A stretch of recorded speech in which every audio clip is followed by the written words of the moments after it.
Bonjour à toutes et à tous, vous écoutez le 29e numéro d'Hommage Collatéral, le numéro de Noël 2019. Hommage Collatéral. Quoi? T'as dit Hommage Collatéral. Allez, on reprend. 3. Mais sinon on peut broder, il n'y a pas de souci. Bon, Hommage Collatéral sur McTiernan. 6 heures sur... sur McTiernan, sur les Marcel, sur Jean-Michel Marcel qui a inventé le Marcel. Ouais. Tout à fait. Ça, faut le garder pour le podcast. Ça. Vous vous rappelez Quand vous étiez enfant. Votre émission de télé préférée. Vous vous amusez encore aux jeux vidéo, je parie.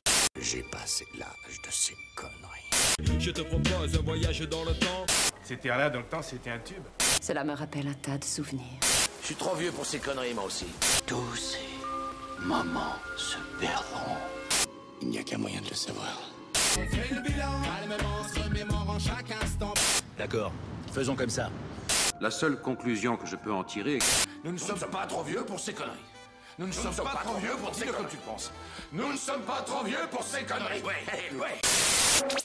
Bonjour à toutes et à tous, vous écoutez le 20e numéro dont n'est pas trop vieux pour ces conneries, le numéro de Noël 2019, même s'il arrivera sans doute après le 25 décembre. Pour cet épisode, retour sur un film forcément culte, un film de Noël qui plus est, et à deux de ses suites. Ce film, c'est Die Hard ou Piège de cristal pour les puristes de la VF. C'est pour lui que vous avez voté sur les réseaux sociaux du podcast, à ma grande surprise, je vous l'avoue. Et on va aussi évoquer de suite celles qui sont bien.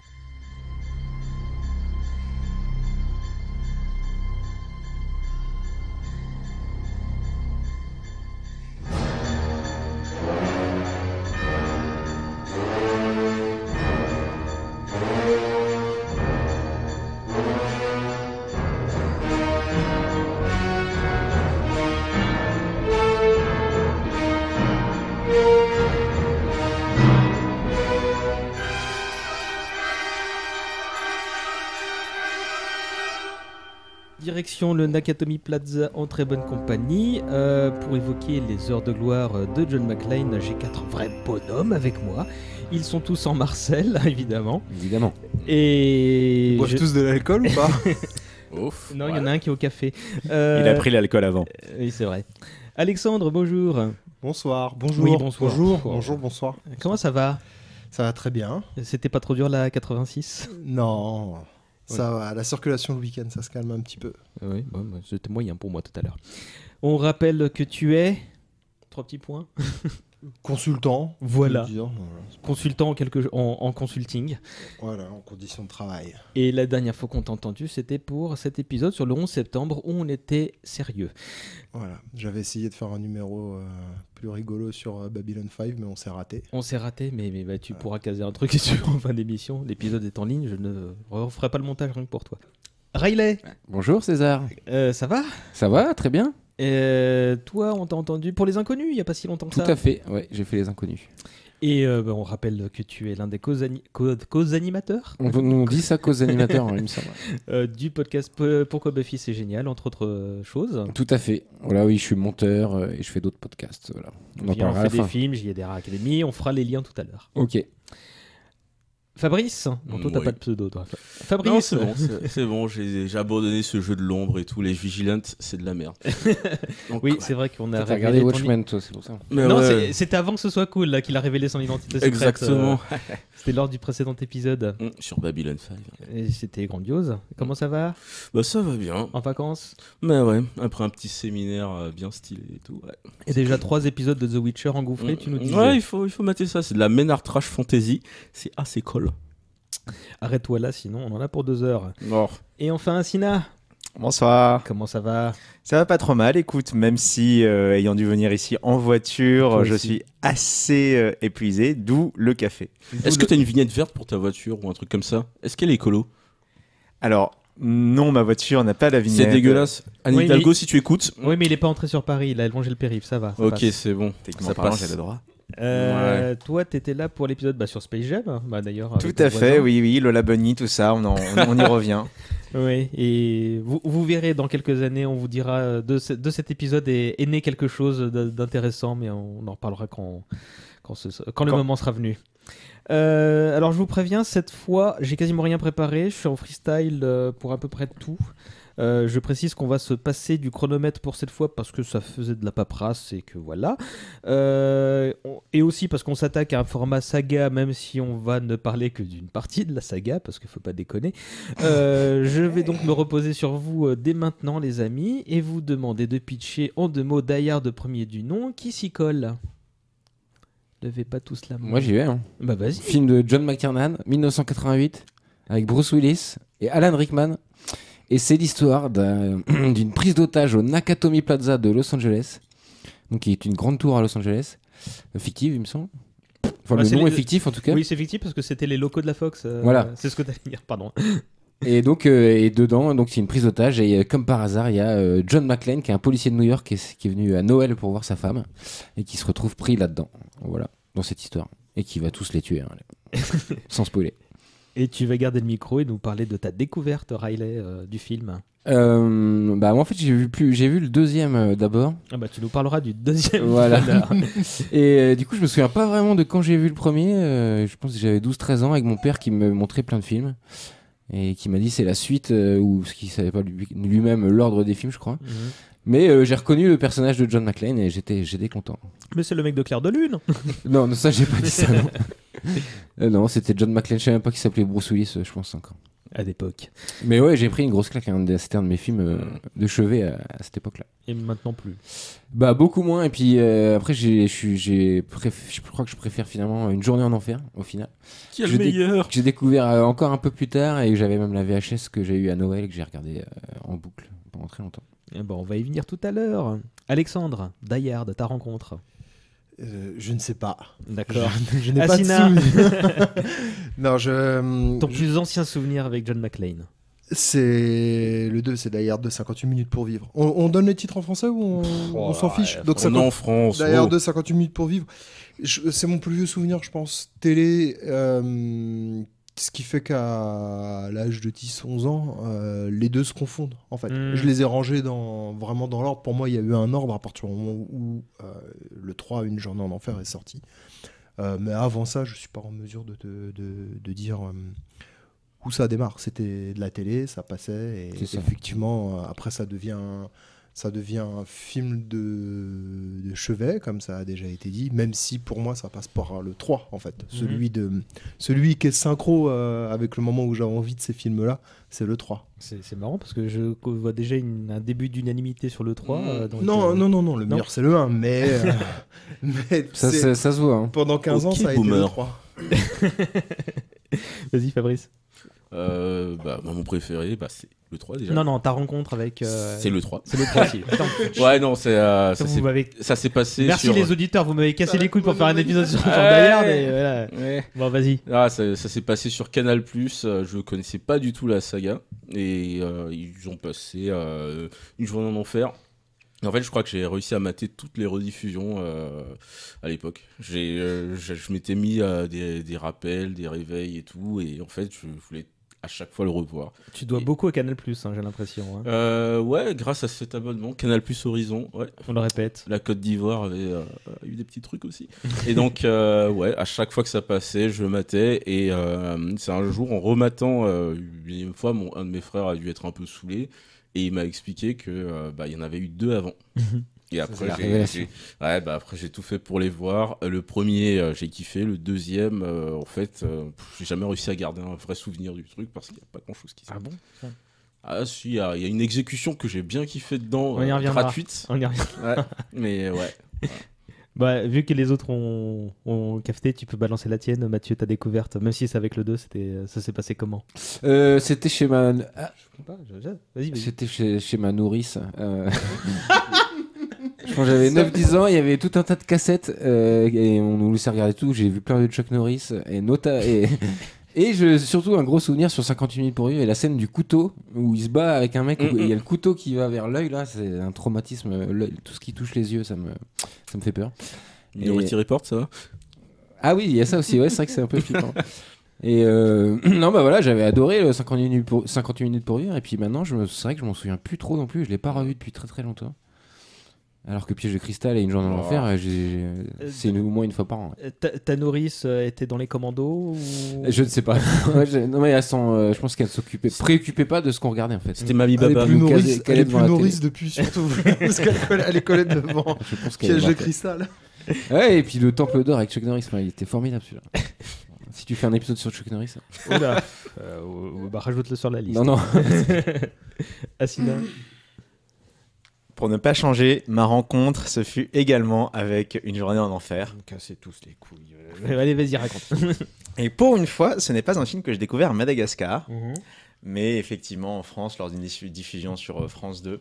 Je devais avoir 9 ans ou 10 ans. Et je suis assez happé par le truc, il faut quand même le reconnaître.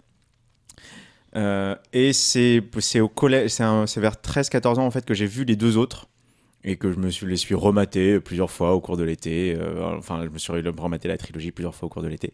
Donc voilà. Mais celui dont j'ai également le moins de souvenirs, étonnamment, c'est également le 2. C'est celui que j'ai moins revu. Puis c'est étonnant un peu cette espèce de C'est le moins bien, tout consensus simplement. qui est autour de 58 minutes pour vivre.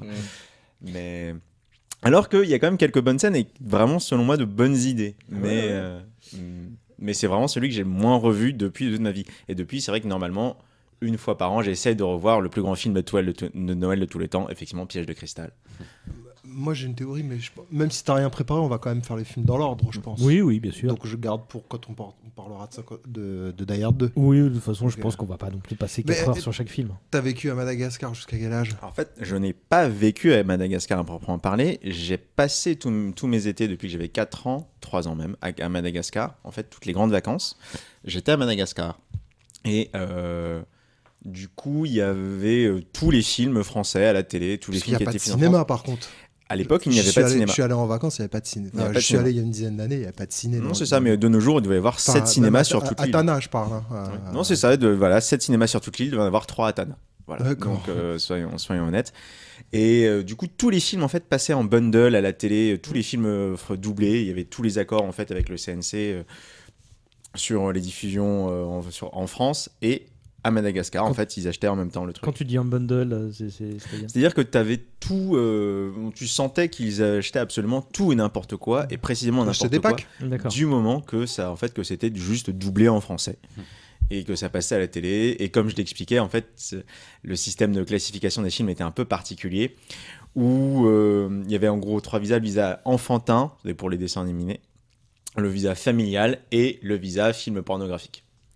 Donc du coup, tu pouvais autant avoir quelque chose comme un voyage extraordinaire, avec les animaux qui sillonnent les États-Unis pour réussir à retrouver leur maître. Incroyable voyage. Merci, j'avais An Extraordinary Journey dans la tête, mais j'avais pas le titre français, merci. Et tu pouvais avoir tout à fait Scream, en fait, qui se suivait comme ça. En familial toujours. En familial toujours.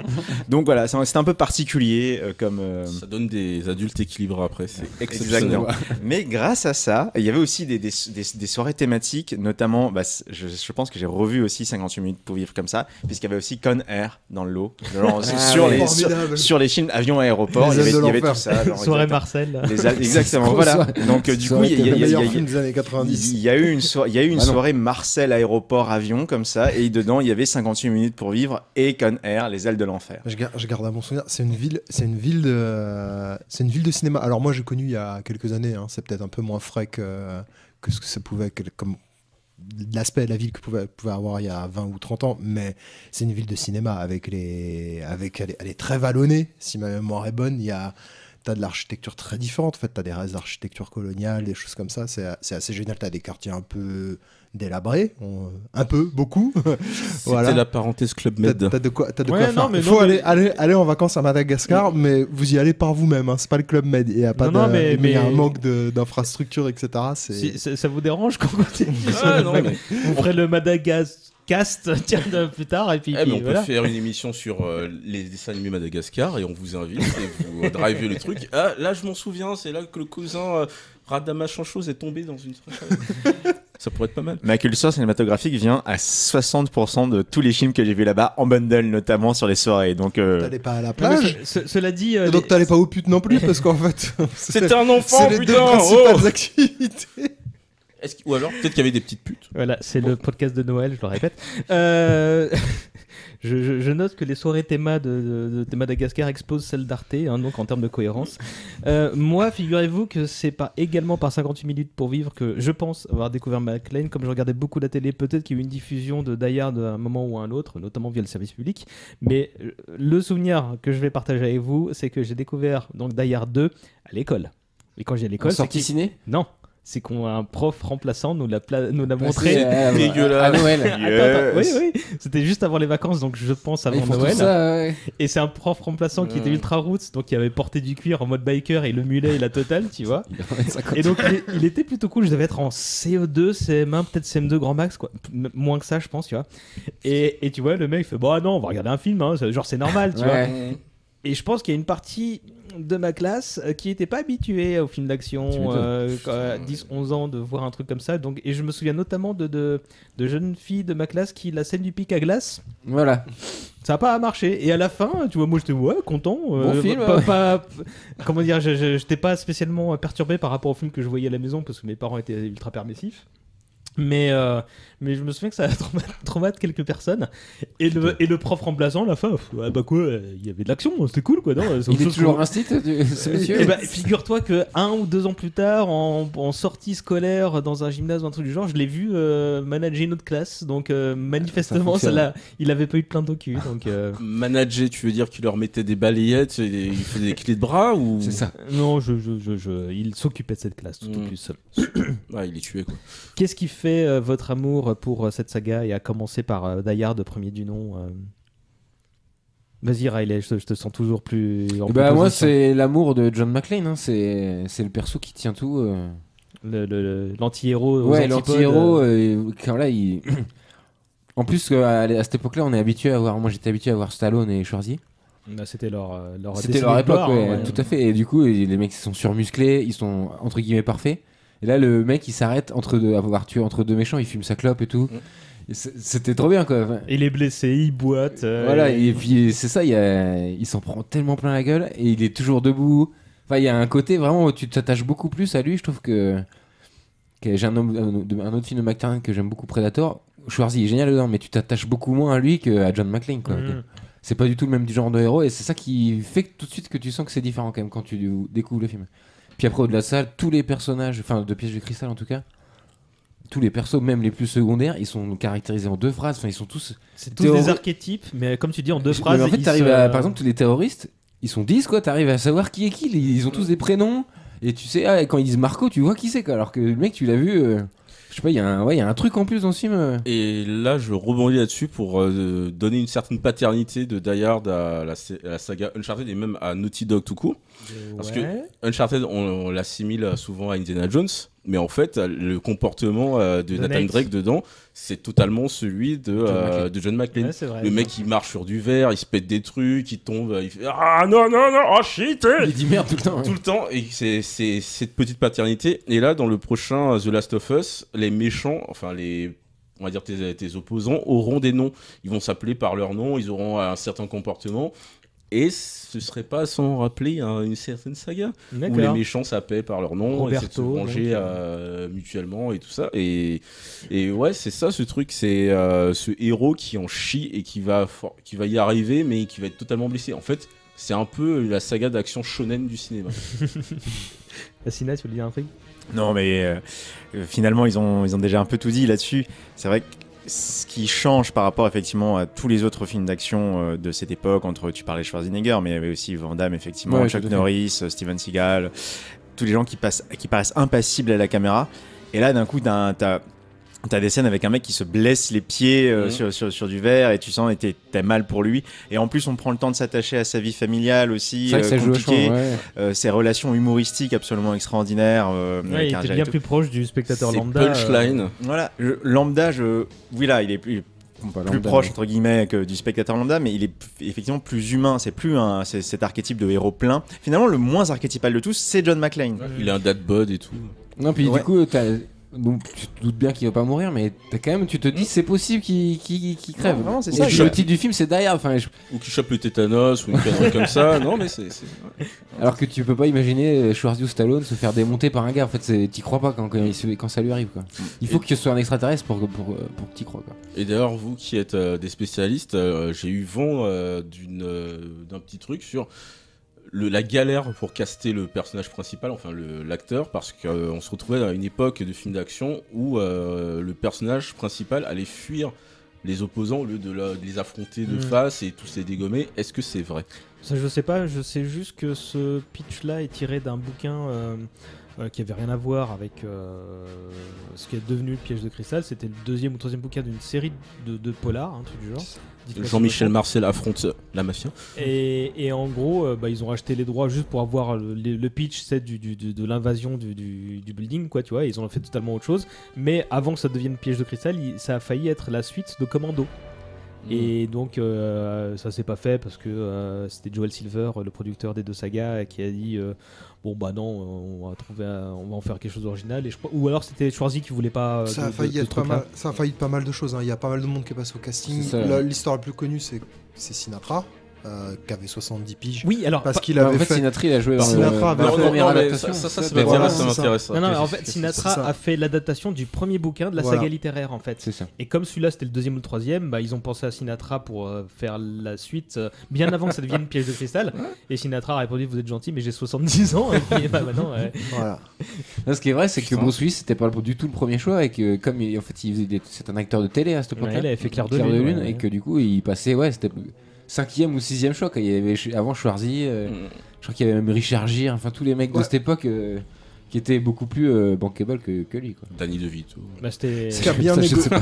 Mais qui a bien négocié son contrat, je crois. Il a été un peu au bluff. Ouais, je sais pas si c'est lui ou son agent, peu importe, mais ils y sont allés un peu au bluff. Il avait un bon cachet sur le premier film. Et ça joue aussi le côté humain dont on parlait. Physiquement, c'est pas un monstre de muscles comme Stallone ou Schwarzy. Du coup, tu peux t'attacher plus, entre guillemets, t'identifier plus à lui que le niquer au bras de fer. Il est vachement abordable, en fait. Il fait passer un sentiment de ça pourrait être ton père en Marcel, quoi, en fait, si tu veux. Qui galère littéralement. La mafia portugaise, vous calmez. Les Marcel sont pas tous les papas. Il a un côté vraiment abordable. La première scène, ou une des premières scènes, quand il est dans l'avion, il aime pas prendre l'avion, il est stressé, fait le point avec tes pieds. C'est un peu ridicule, quoi. C'est un truc un peu bête qui peut arriver à tout le monde. Ça peut pas arriver à Stallone ou Schwarzenegger. Voilà. Mais là, c'est vraiment la stratégie du poisson hors de l'eau en termes de scénario. Et du coup, ça fait vraiment qu'on s'attache à lui parce que on connaît tous des situations où on se sent pas dans notre élément. Et c'est pas quelque chose qu'on a pu autant calquer, je pense, sur autant de stars d'action à cette époque-là, du moins pour ce genre de scénario. Ça a éliminé tout le monde au casting. Même si Schwarzy, après, il a tenté des carrières comiques. Plus versé dans la comédie, mais c'est vrai que Stallone aussi. C'est vrai. Arrête ou ma mère va tirer, c'est très très bien. vous êtes magique. Non mais ouais, du coup ça participe effectivement au fait qu'on s'attache vraiment à lui. C'est quelqu'un qui est en galère de famille, qui a des problèmes et tout. C'est un flic de New York au milieu de Los Angeles. Il est vraiment pas dans son élément jusqu'au bout, et on voit tout le film, c'est ça. C'est l'histoire d'un mec qui commence pas dans son élément et de plus en plus c'est pas du tout son élément. Puis il le dit même carrément quand il est enfermé dans le conduit d'aération, quoi. Viens voir, je sais plus la réplique. Viens voir, on passera Noël en famille. Ça sera sympa. J'aurais kiffé un crossover avec L'Arme Fatale. Ça aurait été tellement. C'était clairement en terme de. Mais c'est un peu le même esprit finalement. De héros qui sont pas des super héros, c'est les deux sagas de cette époque. Très sur le 3e film qui se sont passés le scénario, je crois. C'est un scénario original. Chaque film, qui a été envisagé pour l'Arme Fatale 4 avant de passer sur Die Hard 3, je crois. Toi, t'as vu les anecdotes d'elle au ciné. Non, je le savais déjà avant. En fait, je le savais par un autre podcast, mais bon. Un podcast de qualité cette fois. Ouais. Voilà. On va faire de la pub à la concurrence. C'est dégueulasse de dire ça, monsieur. Ici, on est en famille. C'est toi qui l'as dit en l'occurrence. Pour continuer sur le jeu de cristal, ce qui marche aussi et peut-être qui fait qu'on s'en souvient et pas le 2, c'est juste la mise en scène, quoi. Peut-être aussi de John McTiernan, C'est incroyable. Quel patron. C'était lui aussi, c'était son moment Hollywood parce que Predator c'était juste c'est avant. un an avant Predator. C'est grâce à Predator qu'il et fait après suivre. c'est Octobre Rouge après. Donc, oui, C'est après plutôt- C'est ouais, avant ça. Octobre Rouge, non? Non, Ouais, c'est après. encore après Octobre C'est- Rouge. il a pas fait Die Hard 2 à cause de Octobre Rouge. Ah oui. Il a bien fait chance. Ouais. Bah ouais, attends. Mais voilà, rien que la mise en scène, chaque plan est calculé. T'as vraiment toutes les informations. C'est. Je l'ai revu dans la semaine pour préparer, parce que moi je prépare le podcast. Merci. Arrête. Par contre, j'ai pas vu les autres. J'ai vu que le jeu Crystal. Et ouais, la mise en scène est vraiment dingue. C'est. Tu En fait, il y a pas d'insert, par exemple. Genre le coup des pieds. Quand Hans Gruber s'en rend compte qu'il est pieds nus, c'est que c'est amené dans la caméra vient chercher les pieds et tout ça. Il y a pas ces inserts qui sont. C'est hyper fluide en fait. Le film est hyper fluide. Là. Ça se repose beaucoup sur la narration visuelle en un plan. Tu Exactement. comprends énormément de choses. Il y a plein de raccords qui se font. Par exemple, il y a le flic, il regarde Powell, il rentre dans sa voiture, il regarde la Nakatomi Plaza et ça clignote en haut et tu crois que c'est lumière. Raccord, là t'es sur les mitrailleuses des terroristes qui sont en train de tirer sur McLean. Ouais. Et tout le film est comme ça en fait. C'est que des en termes allers-retours. de réalisation et de montage, c'est un des films les plus cohérents que je connaisse. Il est connu pour ça. c'est- Et c'est aussi pour ça que c'est celui qui vieillit le mieux. Et Tu peux le revoir. Je le C'est revois très pas juste. tous les ans, mais tous les 2 ans peut-être.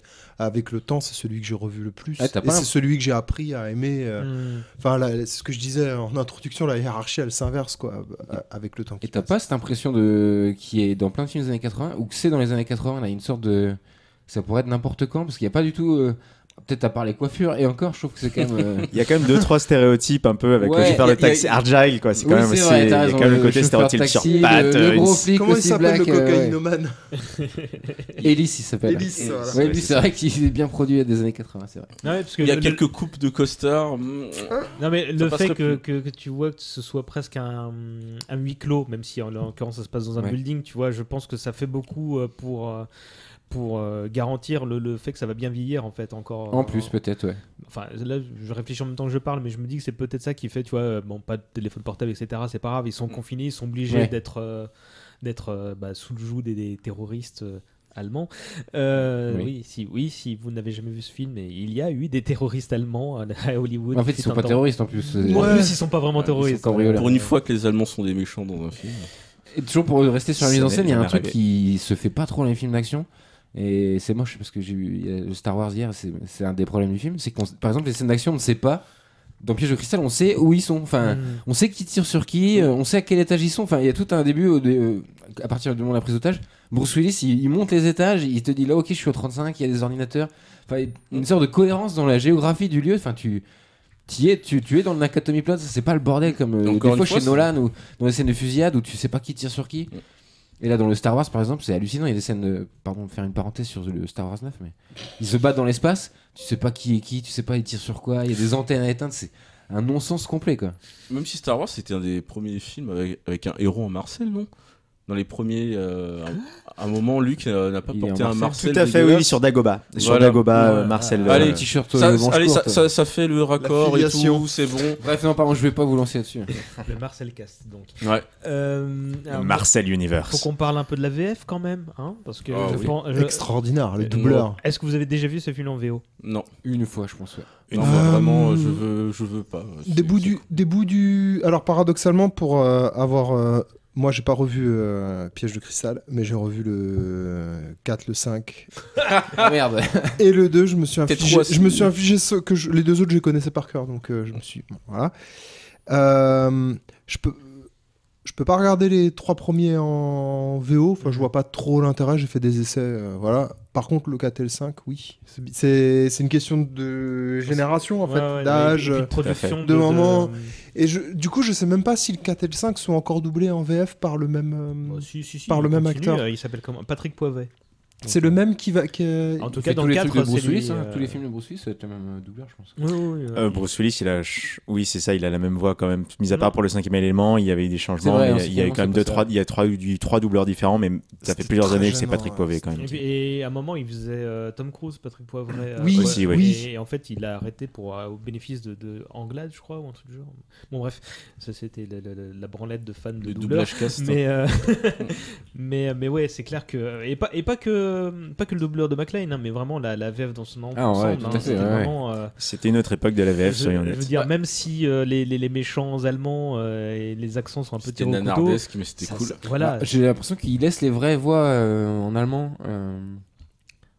Quand ça parle allemand, je crois que c'est les voix originales. quand Oui, même. parce qu'en fait, il a avoué à Alan Rickman que en fait, quand son personnage veut rien parlait dire. allemand, Que c'était ça pas n'a lui. aucun sens. Non, c'était pas lui qui parlait allemand en fait. Ah ouais, Je sais pas ce Gruber. que ça veut dire, mais en tout cas, c'est pas lui. Alan Rickman, oui. Ouais. L'année- Mais Alan Rickman, il était Ça- complètement hors norme dans ce Ça a tournage. du sens, mais c'est pas lui, c'est ça. Parce que moi, j'avais souvenir que ça n'avait aucun sens. Je crois que c'est ça aussi l'anecdote, c'est que Mais c'est possible, parce que je vais- Il dit n'importe quoi en c'est allemand. phonétique, Pas plus que ou moins, ouais. peu importe. Mais Enfin, c'est il pas- avait l'air d'être complètement à part, hein, parce qu'apparemment, les quelques fois où il tire au pistolet, en fait, il avait peur du bruit. Donc en fait, il avait demandé à McTiernan de tirer le moins possible, parce qu'en fait, il vrai pouvait qu'il pas tire pas s'empêcher trop, le de réagir et de faire un sursaut, et donc ça faisait pas du tout Mais badass. ça participe, je pense d'ailleurs, au fait que le film soit extraordinaire. Il y a Alan Rickman, il y a c'est un méchant aussi très à part. Ah ouais, il est Ouais, c'est un super. bureaucrate, quoi. C'est ça, c'est tout à fait, c'est un bureaucrate qui lui aussi utilise ses méninges contre John stratège, McClane, ouais. exactement, un stratège contre un stratège. Et dans des films d'action, c'était loin d'être gagné. Et ça fait partie des éléments qui, c'est aussi un méchant assez Attends, humain non. finalement. Tu dis un stratège contre un stratège? Non, c'est un bureaucrate contre un putain de prolétaire, c'est différent. C'est vrai. Mais les deux sont également Oh, stratèges. Ils sont malins, ils sont malins tous les deux. Stratège, c'est le stratège qui réussit à faire des pâtes avec du beurre et du cube pour donner un goût de poulet. C'est un stratège de la débrouille, c'est un débrouillard. Son cerveau. C'est de Instinct de survie. C'est de malin quand même, Ouais. je pense. Ouais. Mais, non, mais leur opposition, justement, elle est savoureuse, parce que quand tu vois que la scène où McClane fait semblant de faire confiance justement à Gruber quand il lui confie une arme, etc., tu vois, et que le mec Ça, c'est se génial, laisse ça. mettre en joue pendant qu'il allume une clope, et le petit regard en coin qui lui dit bah ouais, j'ai été plus malin que toi. Eh Mais ouais. dans la même, non, c'est dans cette scène, la même scène, McClane lui dit mais comment tu t'appelles? Le mec il hésite et il dit Bill Clay. En fait là t'as un plan sur la liste des employés qui est à côté. T'as vu que McClane il a regardé les listes et il y a vraiment le Bill Clay, c'est-à-dire que Rickman il a aussi prévu la liste il connaît les employés donc il sait quel mot sortir. Enfin, Mais Une partie d'échec, quoi. mais C'est- encore- ouais, complètement. Et puis cette petite séquence là où il se fait passer pour un otage, C'est ça, et C'est marrant. rien que le fait qu'il se fasse passer pour un otage, par exemple, ça met aussi à part par rapport au grand méchant badass James Bondien qu'on pourrait avoir. Il fait semblant, il est là, et il fait ah non, s'il vous plaît, non, vous êtes avec eux, c'est ça, vous êtes avec eux. Ouais. C'est aussi un très grand moment. Ça participe, c'est à la fois humoristique en un sens, en même temps, ça rajoute de la tension parce que du coup, en tant que spectateur, on se dit si ça se trouve, là, McClane, il va se faire piéger, il va Ouais. le croire.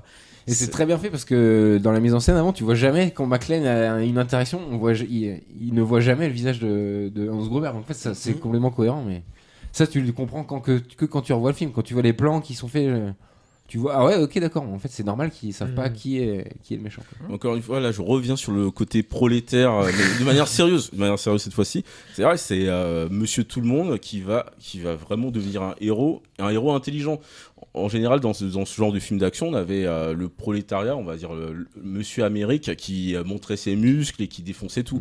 Là, on a un mec qui est, on va dire, physiquement un peu médiocre et qui va quand même réussir à s'en sortir parce qu'il utilisera son cerveau, un peu ses muscles et beaucoup d'armes à feu. En fait, c'est l'esprit américain. C'est peut-être pour ça aussi qu'il y a eu ce succès. C'est que les gens de base qui rêvaient d'un permis de port d'armes et qui étaient un peu lâches physiquement pouvaient se dire putain, moi aussi je peux aller ramper dans des conduits pour aller niquer des Allemands.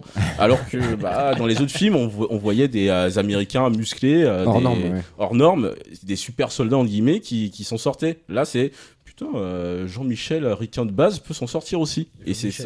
Ouais. Il n'est pas nécessaire d'aller John ramper dans Michael, les conduits pour niquer Michel. des Allemands. Hein. Voilà, tenons-le pour dit, mais quand même ça aide. Mais ne faites pas ça chez vous quand même. Faites ça chez les Allemands, comme ça vous laissez moins de traces. Quelque chose à rajouter sur le premier Die Hard ou on passe à 58 minutes? Ouais, la musique, la mise en scène, l'humour, quand le coffre, ils réussissent à ouvrir le coffre, et c'est quel morceau de musique classique, j'ai oublié. Enfin, c'est tout Faut est me bien. le trouver comme ça, je l'incruste à ce moment-là. On va le trouver. Ouais. Le chauffeur de la limo. J'arrive. Mhm. Les agents spéciaux Johnson & Johnson. Ouais. Ah oui, Johnson excellent, ils Johnson. sont très très bons. Mais ça fait Et ça, tellement c'est pareil dans partie la de l'humour, caractérisation, ils ont 3 répliques et tu comprends tout de suite que les mecs ils ont fait le Vietnam, c'est des gros tarés. La idiot, violence, quand même. la violence des morts. Parce que dans les autres films, effectivement, les méchants, ce sont des mignons, ils meurent.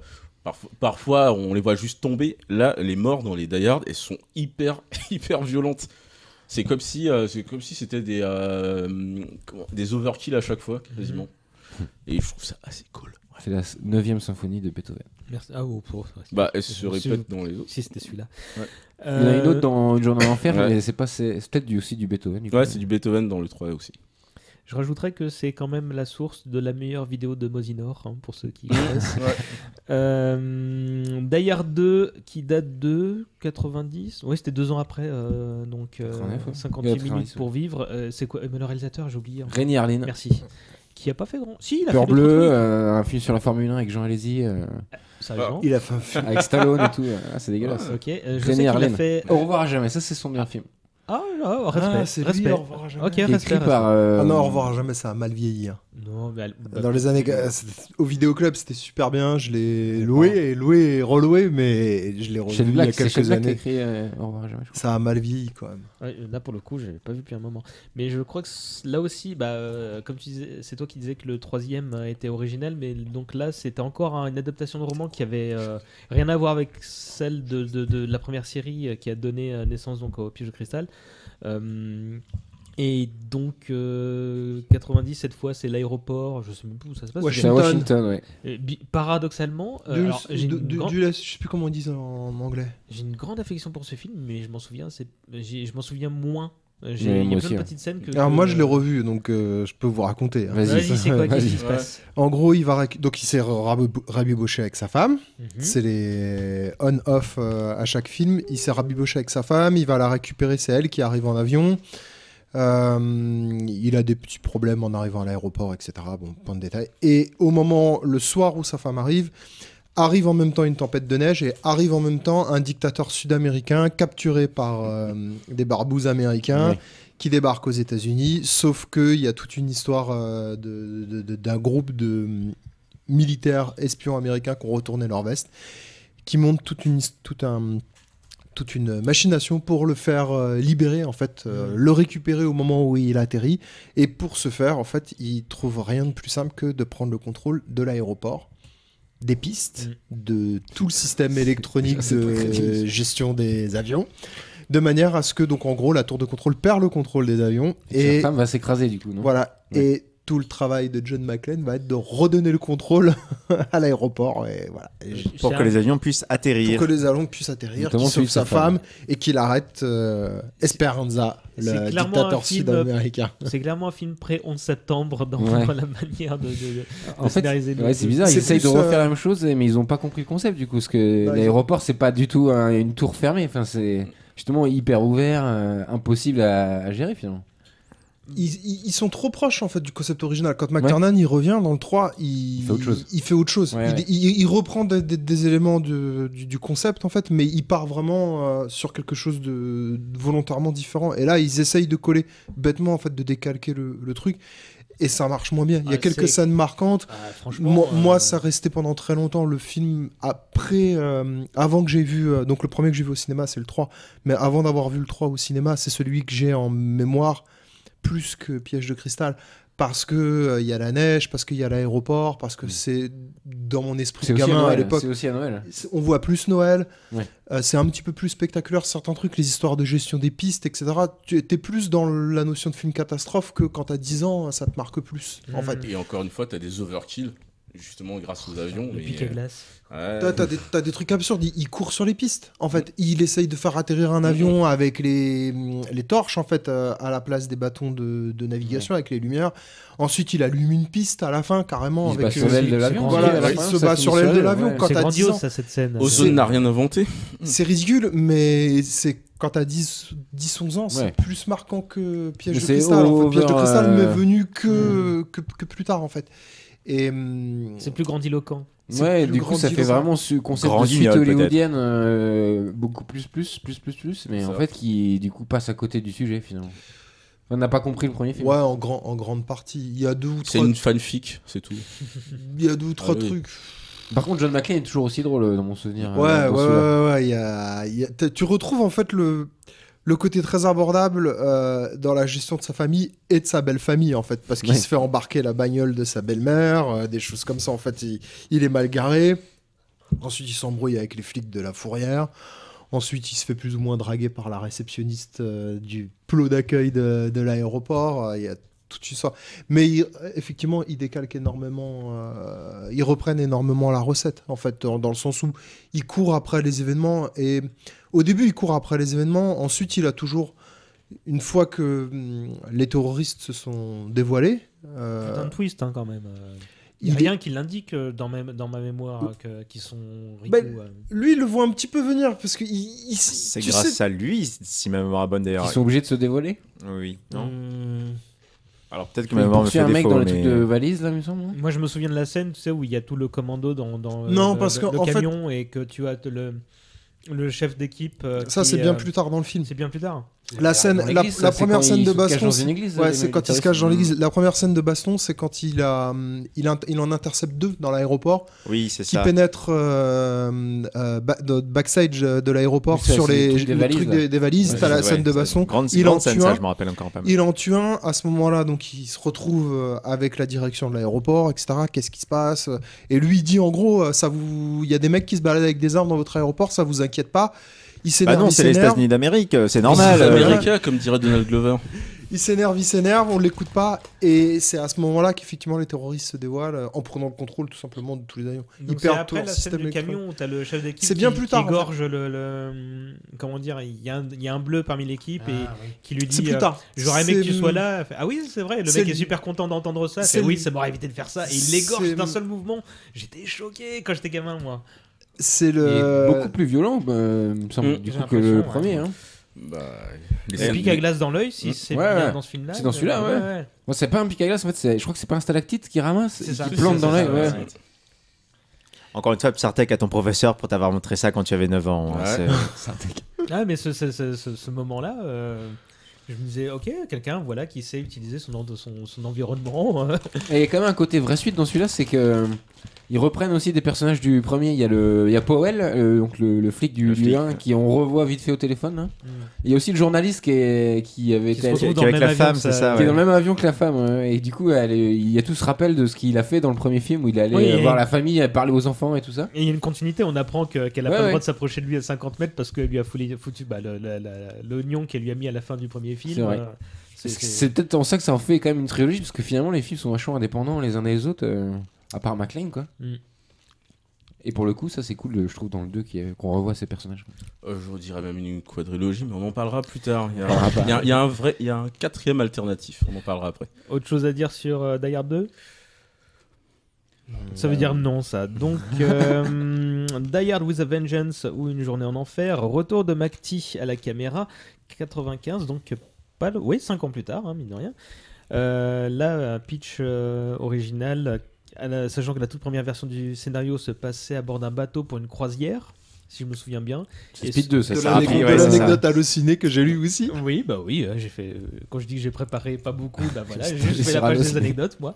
Et apparemment, ce pitch-là a servi à Piège en haute mer quelques années plus tard. Alors moi, c'est celui dont j'ai le moins de souvenirs. Je vous cache pas, j'ai dû le voir qu'une fois, alors que visiblement, c'est l'un de vos préférés. Oh, moi, je l'ai saigné.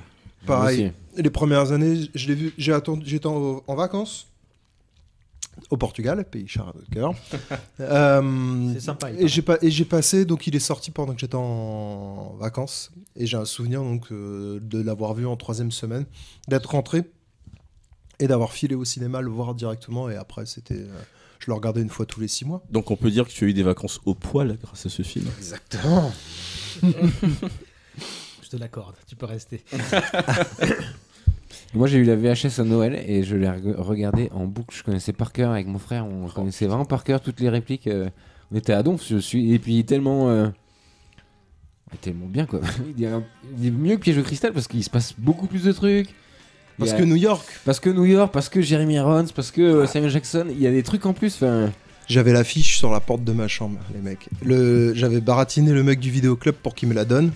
Et donc les grandes affiches, et ma mère avait été d'accord pour que je la colle sur la porte de ma chambre. Puis rien que le début te met tout de suite dedans L'attentat, la bombe. de- C'est Joe Cocker. Summer in the City, c'est pas Joe Cocker. Summer in the City, c'est Joe Cocker, je crois. Ça commence comme ça s'arrête avec l'explosion. Ouais, c'est extraordinaire. Et puis Bruce Willis, il est encore plus au fond du trou, quoi, et sa femme l'a quitté cette fois. Et là, pour et- le coup, ils ont bien divorcé. Ouais, il est. Et là, le mec, il a continué. Non, mais c'est surtout que là, il fait vraiment américain moyen. En fait, c'est le summum de l'américain moyen. Il est Sa suspendu, vie, hein. elle est niquée. Il est le jour Oui, des parce que événements, il est il est même suspendu. bourré, c'est il ça. est même bourré. Il a la gueule de bois, ouais.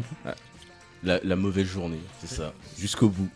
En fait, paradoxalement, je pense que je me souviens plus de Jeremy Irons que du reste. En fait, je crois que j'ai dû le voir, mais Qui apparaît seulement la moitié du film en plus, Jeremy Irons. Il y a Simon. Simon, ouais. le frangin de Hans. Qui est un des twists du film où tu fais vraiment le lien du coup. Ah, on le sait pas tout de suite ça Non, c'est. Si, on le sait vite. J'ai revu que la partie que j'aime. Donc là, j'ai revu vraiment la première moitié du film. Et il balance assez rapidement en fait. C'est quand il y a le FBI qui vient les voir. Il balance quand les Johnson & Johnson débarquent Oui, c'est ça. dans la camionnette avec le chef qui est à l'arrière de la camionnette. Toujours en train de Il y a marcher un avec gars- des il y a lunettes. un gars encore au-dessus des deux crétins et qui dit hey, Gruber, ça vous dit quelque chose? Et il y a un truc comme ça. Ah putain. Et là, tout le monde fait quoi? Qu'est-ce qui se Et passe? du coup, c'est le seul film où il y a un lien avec les autres parce que sinon, dans le 2. Enfin, remarque, non, je dis, il y avait les deux personnages dans le 2, mais. Là où c'est un vrai lien cohérent quoi. Ouais, dans celui-là, il y a une certaine germanophobie, j'ai pas trop apprécié. Dans celui-là seulement, oui. Ouais, non, mais tu le sentais. Mais anecdote hallucinée, tu sais qu'en Allemagne, au moins dans le 1, je sais pas ce qu'il en est dans le 3, mais les terroristes allemands sont des terroristes irlandais. Pour pas mal. Ah oui. Et ils ont eu un problème de raccord. Non, mais dans le premier, ça passait, c'est ok, ça va. Mais là, dans celui-là, en plus, il y a 2-3 répliques où tu sens qu'ils en ont marre des Allemands. Donc, arrêtez, putain. C'est bon. En plus, ils leur ont jamais rien fait, les Allemands. Mais oui. C'est... À un moment, il faut pardonner un peu, putain. T'as le trio, tu parlais de musique extraordinaire. De trio. C'est quand ils arrivent. Non, ils arrivent à Wall Street, en fait, et que t'as toute la musique militaire, et que t'as la meuf que les agents du FBI t'ont présenté sur les dossiers papier. En fait, qui rentre en scène. Tu vois arriver Jeremy Irons, ensuite tu vois arriver le grosse baraque, et après t'as la meuf. Avec la scène qui fait le tour en fait, qui passe par derrière. Le gars il est en train de se défendre dans les couloirs devant la porte du coffre, etc. Sauf qu'elle rentre par le coffre qu'ils ont percé. Elle ouvre la porte du coffre de l'intérieur et elle découpe le gars avec des espèces de serpes. C'est extraordinaire. Je crois qu'il est mort, ma chère. Et justement, ça fait partie des. Enfin, on commence peut-être à me connaître un peu, mais ça fait partie de mes gros kinks de ce film. Putain, les meufs avec des serpes. Des meufs qui butent des gars, des meufs un peu stockos quand même, mais gros kiff aussi, ouais. On l'a pas pitché celui-là en 2 mots qui s'y colle. Tiens, Fabrice, voici là.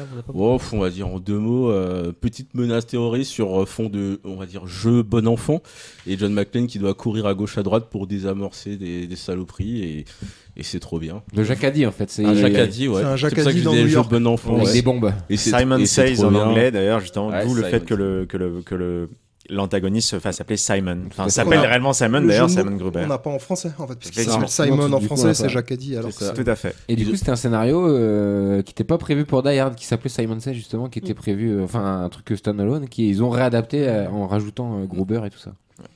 Je trouve ça, moi personnellement, je trouve ça un peu maladroit hein, le fait que ce soit, enfin qu'on fasse ce soit le frère. comme le frère. Ça fait un Ouais, peu. mais alors c'est désamorcé tout de suite parce que Simon dit mon frère c'est un connard. Ouais. C'est pas pour ça c'est vrai. c'est pour ça que c'est vendu comme oui vengeance, mais c'est pas une vengeance, c'est lui aussi il fait un cambriolage, c'est Il avait oublié ça. C'était le frère pourri, quoi. c'est la même chose que le premier en fait.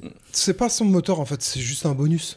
Il le dit pendant. Je crois qu'il C'est ça, il d'ailleurs, le- ouais, c'est une t'as raison, ligne, il c'est le une dit, ligne du ouais. film, je crois qu'il C'est le dit, c'est un Pourquoi moi, bonus ouais. de se taper McClane en même temps en fait. Même Ouais. surtout de le faire danser un peu quoi. C'est ça.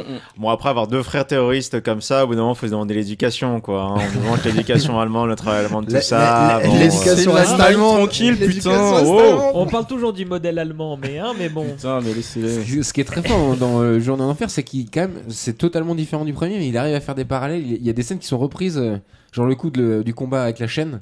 Pareil, il se bat contre le mec avec une chaîne qui finit plus ou moins de la même façon. Il y a plein de parallèles qui sont faits tout en étant là à ciel ouvert où il court partout dans toute la ville. D'ailleurs, c'est vraiment très très intelligent quoi. Tu parles de combat au niveau bagarre, c'est mon préféré aussi. Et notamment une certaine scène dans un ascenseur. C'est moins de la c'est un bordel sans nom, mais c'est là que tu sens la violence de John McClane. Parce qu'on en parle, c'est un gars cool et tout, américain moyen, mais en fait il a une violence latente. Et là, dans ce film, avec toutes les emmerdes qui lui sont arrivées, tu sens, tu sens que sa journée est tellement mauvaise que plus ça va aller, plus il va te niquer la gueule. Et tu vois dans ses yeux qu'il faut pas le faire chier. C'est ça. Plus en plus, mais vraiment, c'est le moment où tu rentres chez toi, encore une fois, avec ton papa en Marcel, et tu vois dans son œil que aujourd'hui, je vais pas lui dire que j'ai une sale note à l'école ou un truc comme ça. Et au fil du film, tu sens que plus il est fatigué, plus il est énervé, et plus il a mal à la tête. Plus les mecs vont mal mourir. En fait, c'est ça, c'est le truc de putain, faut arrêter de faire chier l'américain moyen. Faut vraiment attendre que sa bromance avec Sam Jackson prenne forme pour qu'ils se détendent un petit peu, notamment l'hélicoptère. Ça, c'est vraiment très réussi dans le film. Leur relation est géniale. Ce buddy movie, c'est un vrai buddy movie en fait, qui renouvelle complètement le genre action. En plus, encore une fois, un buddy movie. C'est peut-être un peu aussi opportuniste par rapport à L'Arme Fatale. Mais encore une fois, un buddy movie interracial. Et du coup, ça joue vachement aussi parce que justement, Zeus, donc Samuel Jackson, arrête pas de dire que tout le monde est raciste. Alors que du coup, Bruce Willis lui dit mais c'est toi qui es raciste, tu fais du racisme anti-blanc. Enfin, il y a tout un délire là-dessus. C'était un film. Ils arrêtent pas de s'engueuler tout le film en fait, mais ils sont super potes quoi. Mais c'était un film en avance sur son temps parce que quelques années plus tard, en France, le racisme anti-blanc a été découvert. Vous êtes tellement précurseurs. Le film est malin aussi. Tout à fait. Il est peut-être sur sa deuxième partie, il est moins fluide que le premier. Il est pour moi même plus faible. Il est très fort sur la première moitié jusqu'à l'école, quand il découvre la grosse bombe dans l'école.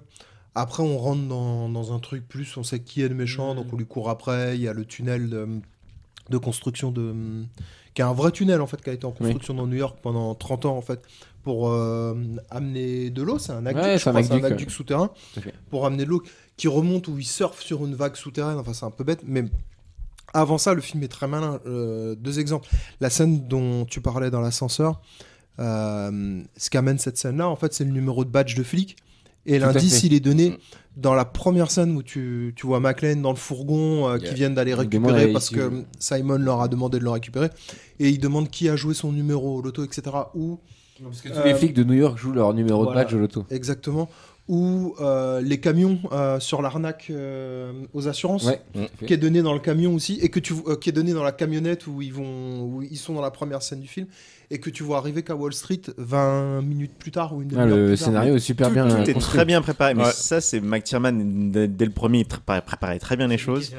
Non, mais n'empêche que en tant que réalisateur, ils font souvent des repasses sur le scénario derrière, parce que pour savoir bien tourner, dès lors que tu fais un découpage, tu vois exactement ce que tu vas filmer, comment exactement. Enfin, le scénario est sans arrêt remodelé au cours du tournage. En tout cas, j'ai entendu un truc sur le Piège de cristal où les scénaristes réécrivaient les scènes au début, par exemple, c'était pas des cambrioleurs, c'était des vrais terroristes, et c'est pendant le tournage qu'ils ont changé les trucs là. Ça me paraît hallucinant quand tu revois le film.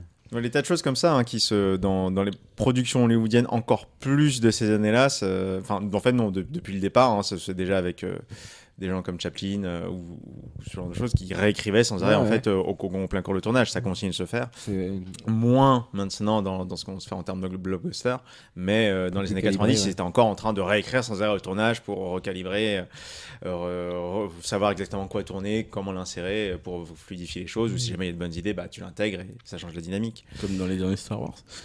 Attention.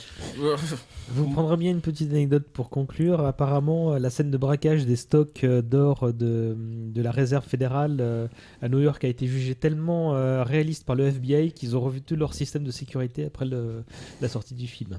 Il y a plein de trucs. Attends, on n'a pas fini sur Derrière 3C. Non, il y a le fait que ce soit New York et que du coup dans le premier il est qu'on en parlait tout à l'heure, il est en dehors de son milieu.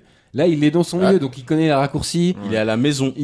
Et du coup, ça rajoute un truc. C'est assez réaliste. Ouais, ça, je sais pas. Mais et encore sur les déplacements, tu veux dire Alors, je vous dis, j'ai revu 1 heure à peu près du film. Quand il coupe Central Park, quand il traverse Central Park, toutes les histoires où il compte les blocs, en fait. Sur les distances, t'as des anecdotes, en fait, dans les dialogues, des distances, en fait, qui les séparent, de pourquoi c'est possible de faire le chemin en 20 minutes ou pas, jusqu'à telle station de métro, jusqu'à Wall Street, par où on passe, etc.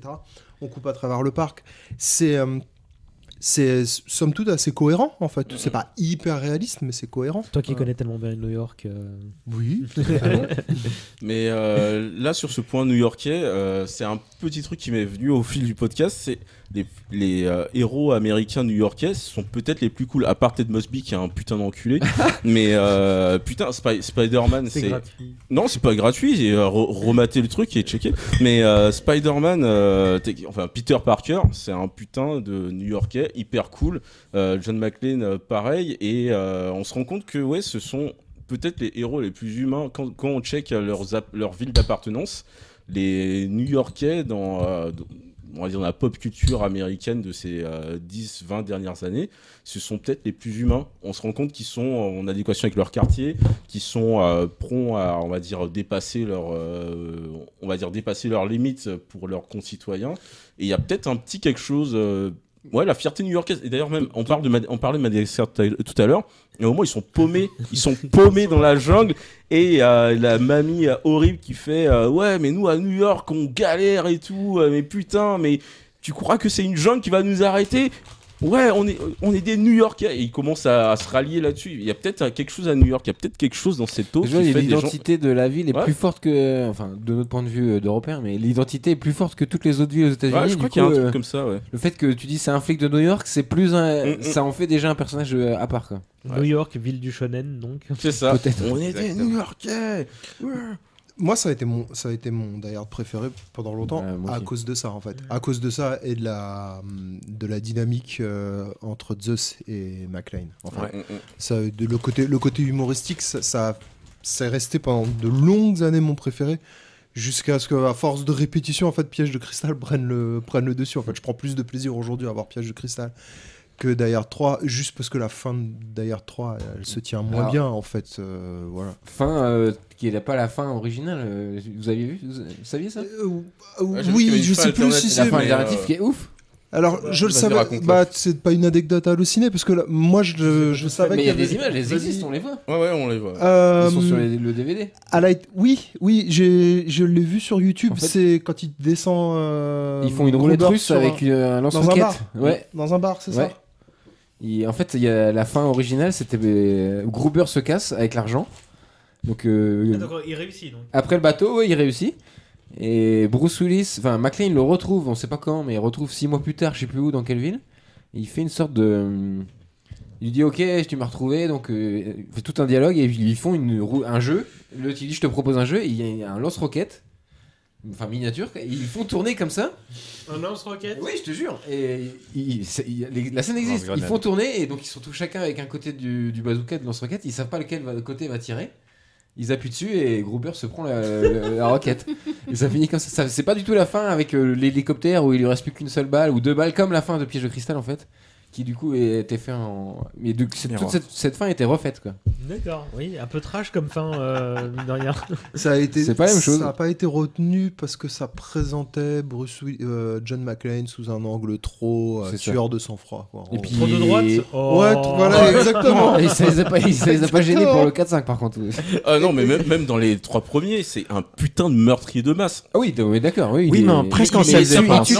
Non, mais vraiment, presque. Non mais vraiment il est sympa, mais c'est un putain de meurtrier. Il y a rarement eu des héros comme ça qui se baladent en ville ou dans des lieux publics et qui tuent autant de gens aussi violemment. C'est pour ça que le 2 fonctionne pas, parce que... d'ailleurs il avait le décompte le plus important de morts à l'écran pendant un moment, mais les gars, il commando, Schwarzenegger, il a tué 180 personnes. Le commando, il est hors catégorie. Non, mais c'est parce qu'il comptait le nombre de personnes mortes dans l'avion et qui se crachent. Ah ouais. Il y a des dommages collatéraux de bâtards. Dans le premier, de mémoire, il galère tout du long, alors que dans le 2, donc t'as la scène des bagages où il est seul contre 2 mecs où il galère un peu, mais après il se retrouve à défendre un mec sur une scène avec une partie de l'aéroport qui est en travaux.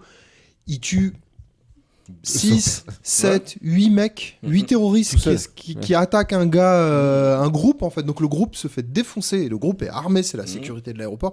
Lui, il arrive après que les mecs se soient fait descendre, et à lui tout seul, et il fait ces trucs ridicules, je sais pas si vous vous souvenez, où le gars tient son flingue à deux mains Ouais. et tourne sur lui-même au sol, Oh, oui. en fait, qui était un peu la cascade à mode La cascade ridicule. hip-hop, oui. Voilà, complètement Oui, tout à fait. ridicule, et il défonce 7, 8 C'est mecs ça qui comme marche ça. dans le 2, tout à fait. C'est Et ça. ça- Parce que dans et le ça- 1, il tient un décompte des terroristes, Voilà. il dit il n'en reste plus que 5, 6.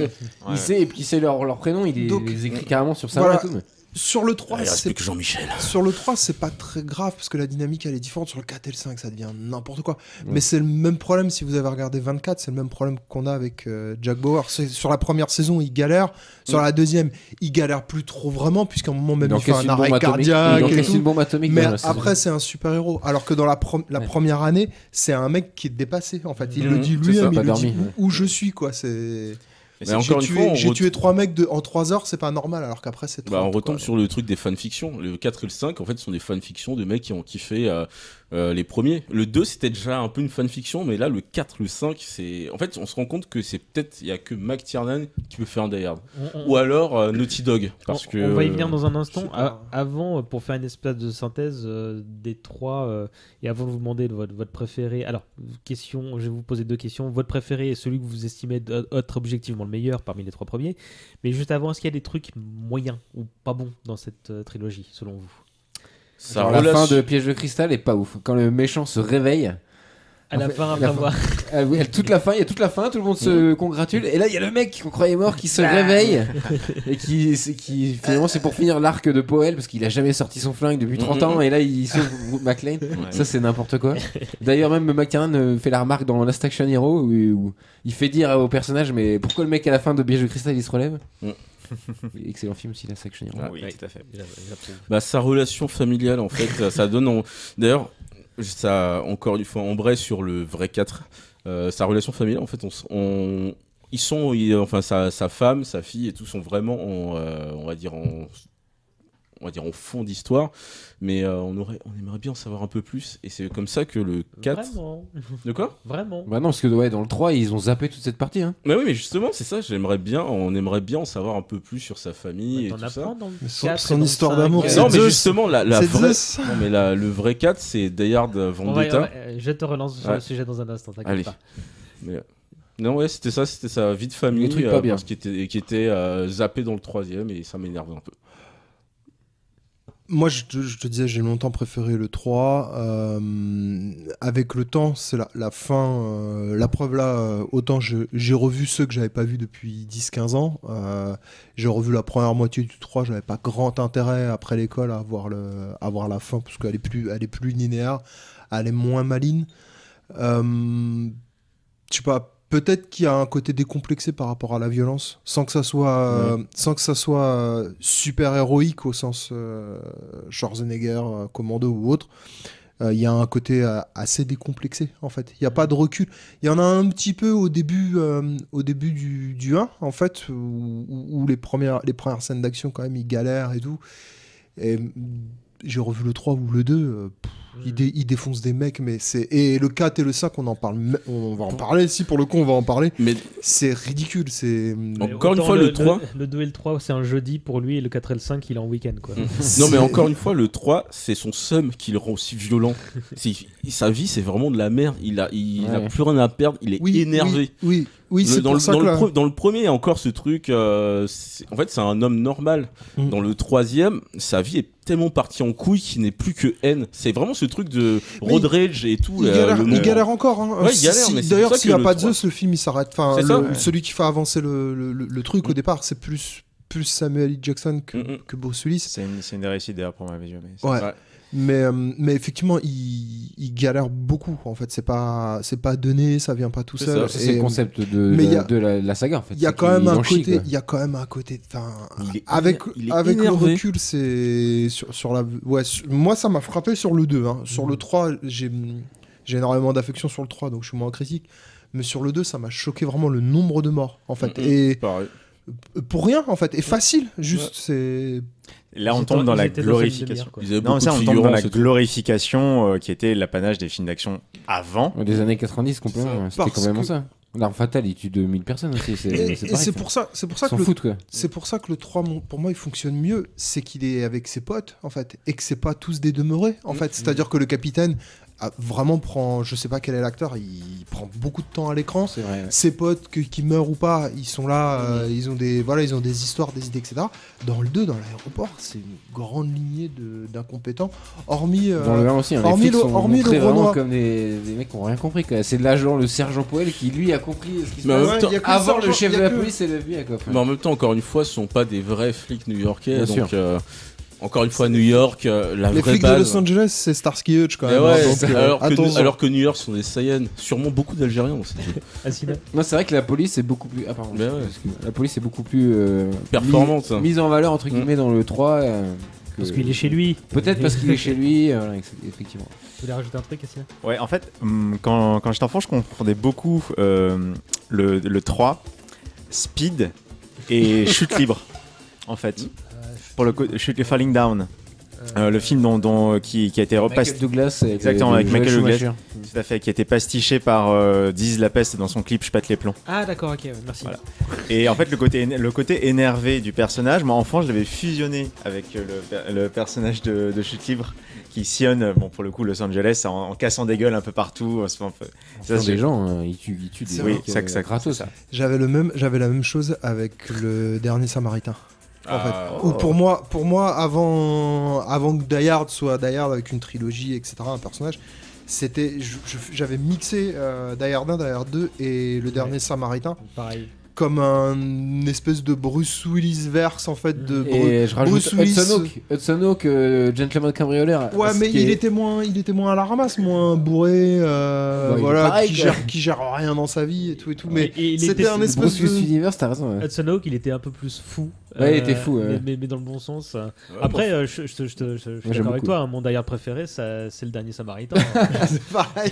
En fait, c'est un Some Universe. Si tu me demandes quel est subjectivement mon préféré, c'est le Dernier Samaritain aujourd'hui encore. Vous êtes fous. Ouais, c'est quoi les autres, votre préféré? Le 3 pour moi. Moi aussi, c'est le 3 que j'ai plus vu en tout cas. Non, mais alors, maintenant que je sais que bien que le 3 et le 3, et que du coup, non, ce n'est pas un mix, ce mix de Speed, Die Hard et le 3. Non, c'est le 1. C'est vraiment celui que j'ai plus revu, c'est celui que je continue le plus d'analyser à l'heure actuelle. C'est le mieux quand même. Et vraiment, c'est devenu mon préféré. Même si enfant, c'était mon premier, c'était le 3. Aussi, encore une fois, parce que je le mélangeais avec les autres films cités précédemment. Ça, vraiment, en revoyant, c'est celui qui tient le plus sur la durée aussi. Tu en parlais à partir de la scène de la bombe, le 3. C'est vrai que le film se délite quand même un peu. Le 1 est celui qui se tient le plus jusqu'à cette scène où effectivement le gars ressuscite pour que Powell puisse tirer une balle. Ça c'est chaud. Est-ce qu'on se sent pas un peu obligé de dire un peu à la manière de l'Empire contre-attaque pour Star Wars, où on va dire bah oui, objectivement, enfin je dis des bêtises, mais mon préféré c'est le 6, mais je dois admettre que c'est le 5, l'Empire contre-attaque qui est le meilleur. Est-ce qu'on n'est pas un peu tenté de devoir avoir la même réflexion pour Die Hard en disant bah oui, mais Piège de cristal quand même, c'est la base. Moi je reste vraiment sur le 3 parce que le premier il a en guillemets une facilité, c'est que c'est un huis clos en guillemets. Ça se passe dans une tour, il y a peu de chances de se barrer en couille. Le troisième, il est vraiment généreux. Il est vraiment putain de généreux et c'est pour ça qu'il peut avoir des longueurs, il peut avoir des pistes qui te font te perdre à certains moments, mais il se tient sur toute une putain de ville, sur on va dire la capitale des mecs les plus balèzes du monde. On se retrouve avec quelque chose qui se tient autant, mais pour moi c'est un exploit. Autant c'est un peu comme je parle souvent de The Raid au niveau de la bagarre. The Raid 1, s'il y a si peu de choses à redire là-dessus, c'est parce qu'on est dans une tour, le mec il monte, il bute des mecs. C'est pareil pour Die Hard, le mec il monte, il bute des mecs aussi, et c'est plus simple. En fait, il n'y a pas de place pour, on va dire, de l'improvisation qui rendrait le truc un peu plus bancal. Dans le troisième, c'est un bac à sable et c'est même pour les jeux vidéo, les jeux vidéo bac à sable, ils sont un peu plus bordéliques. Tu te fais à moitié chier à certains moments, mais là tu te retrouves dans un bac à sable avec le troisième qui se tient. Donc pour moi, le 3, je le considère comme le meilleur parce qu'on se retrouve dans un truc plus généreux qui se tient malgré des petites imperfections. Pour avoir vu des huis clos ratés, le premier aurait pu avoir ses chances. Et il y a pas mal de moments à l'extérieur, avec les journalistes. Il y a les journalistes, Argyle, Powell, la famille. Au départ, mine de rien, on s'en rend pas forcément compte, mais il y a énormément d'intrigues dans le premier aussi, en fait. Enfin, il y a plein de personnages, plein de lignes narratives, plein d'arches qui commencent en plus au fur et à mesure du film. Tu vois plus sa femme. Tu vois plus sa femme, qui est complètement en figuration dans le 2. Et qui n'existe quasiment. Qui n'existe pas dans le 3. On sait même pas exactement ce qui m'énerve le plus. Là où j'ai si tu prends le parallèle avec Star Wars, si tu me demandes quel est mon bout de film préféré, je vais te dire c'est les 3 quarts d'heure, 1 heure du 3. Où c'est plus fun, c'est la partie que je prends le plus de plaisir à regarder. Si tu me demandes quel est mon film préféré, je vais te dire le 1. Star Wars, c'est pareil. Si tu me demandes quel est mon film préféré, je vais te dire l'Empire contre-attaque. Si tu me demandes quelle est ma séquence préférée, je vais te dire le début du Retour du Jedi. Sur Tatooine, en fait. Voilà. Qui est un truc que j'ai depuis gamin et que ça me reste encore aujourd'hui. Si tu me donnes une séquence à revoir, c'est Tatooine sur les 15-20 premières minutes. Non, mais je vois le négociateur. Tu vois le truc. Mais si tu me donnes tout un film à voir, je préfère revoir Piège de cristal. Ouais, c'est un truc générationnel. Enfin, moi, c'est le 3 que j'ai vu. Et si j'avais vu le 2 à l'époque où je m'en serais souvenu, enfin, peut-être ça aurait été le 2 mon préféré, même si c'était moins bien. Bah, je vous cache pas que là, j'ai un peu envie de revoir, enfin, surtout le 3, parce que comme je disais tout à l'heure, j'en ai très peu de souvenirs. Et le 2, parce que pour le coup, moi aussi, parce que Piège au cristal, ouais, comme vous, je pense que j'ai dû le voir. Bonne douzaine de fois, quoi. Et là, je vais jouer mon Zeus, mais si vous n'aimez pas trop le 3, est-ce que ce serait pas parce qu'il y a un noir dedans? Putain, les gars. Dans tous les films, il y a un noir dans tous les films. Il y a le quota, hein. Ouais, mais un noir aussi important, parce que les autres. C'est vrai que dans l'autre, c'est des noirs. Dans les autres, c'est boule de neige de Tinto au Congo. Après, si vous aimez ça, ce n'est pas grave. On est dans votre pays, on va pas trop vous faire chier, les gars. Dans le dernier Samaritain, il y a Damon Wayans, et c'est mon préféré, je rappelle. On ne parle pas du dernier Samaritain, il est trop cool. Il est beaucoup trop cool. Bon, et dernière question avant. Non, pas, il me reste encore une ou deux questions, mais. On va pas parler de Jay Courtney ? On y arrive. Et de Marie-Elisabeth Weinstein. Comment ils vous poursuivent ces films encore aujourd'hui? Est-ce que d'une manière ou d'une autre, toi notamment Riley qui œuvre en tant que monteur-réalisateur, est-ce que d'une certaine manière ça te poursuit? Je sais pas parce que je fais pas de films d'action, mais ça me poursuit parce que je les regarde régulièrement, quoi. C'est des films que j'oublie pas, enfin en tout cas le 1 et le 3. Ça fait partie du terreau culturel. Ça fait partie du terreau culturel, exactement. Donc je les revois. Ma copine, je lui ai montré le 3, elle a détesté, mais je lui ai quand même montré. Enfin voilà, notamment parce qu'il y a des, quand tu parlais des trucs négatifs tout à l'heure, il y a quand même pas mal de clichés parce que c'est les années 90, c'est les 80. Mais c'était l'époque où c'était les gens d'Europe de l'Est, c'était les méchants, voilà. On pouvait être un peu raciste sans que ça pose problème. Voilà, et en fait, il y a une phrase qui m'a marqué en 3, il dit le mec c'est le plus dangereux de tous les terroristes, il vient c'est un ancien de l'armée hongroise. C'est sous-entendu, du coup l'armée hongroise c'est les pires mecs de toute la planète, quoi. C'est les plus cruels de tous. Bah regarde Nicolas Sarkozy. Remarquez. Et enfin voilà, il y a quelques clichés comme ça, mais ouais, c'est des films qui m'accompagnent et je regarde régulièrement en tout cas. Bah moi ça m'a donné mon amour des chauves. Mon amour des chauves, bisous César. Et non, c'est vraiment ce héros qui s'en prend plein la gueule. En fait, pour moi, un héros propre à la fin des bastons ou d'un film ou autre, maintenant ça passe plus. C'est peut-être un peu sadique, mais il faut qu'il prenne un peu son tarot. Non, mais en fait, c'est un pivot ce film. En fait, ouais, c'est ça. Donc, et avant, en fait, d'ailleurs, j'avais vu quasiment tous les films, peut-être un peu nanardesques des deux gros, donc Schwarzenegger, Stallone, et pas mal de Chuck Norris, parce que école VHS et tout ça. Et en fait, les mecs, à part peut-être une égratignure, ils galéraient pas. Alors que là, le mec, il s'en prenait plein la gueule. Un peu comme, encore une fois, dans ce que je lisais et que je matais le plus à cette époque-là, les mangas.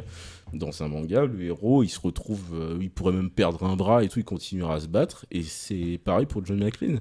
Le mec, il sera au bout de sa vie, il sera il est en sous-nombre, il est blessé, mais il réussit toujours à s'en sortir parce qu'il a un putain de seum qui le porte. Asina, toi qui es scénariste. En tant que scénariste, oui, c'est vrai que c'est une vraie leçon de Die Hard, enfin, surtout le 1 et le 3. Ce côté, effectivement, le protagoniste qui doit galérer, mais c'est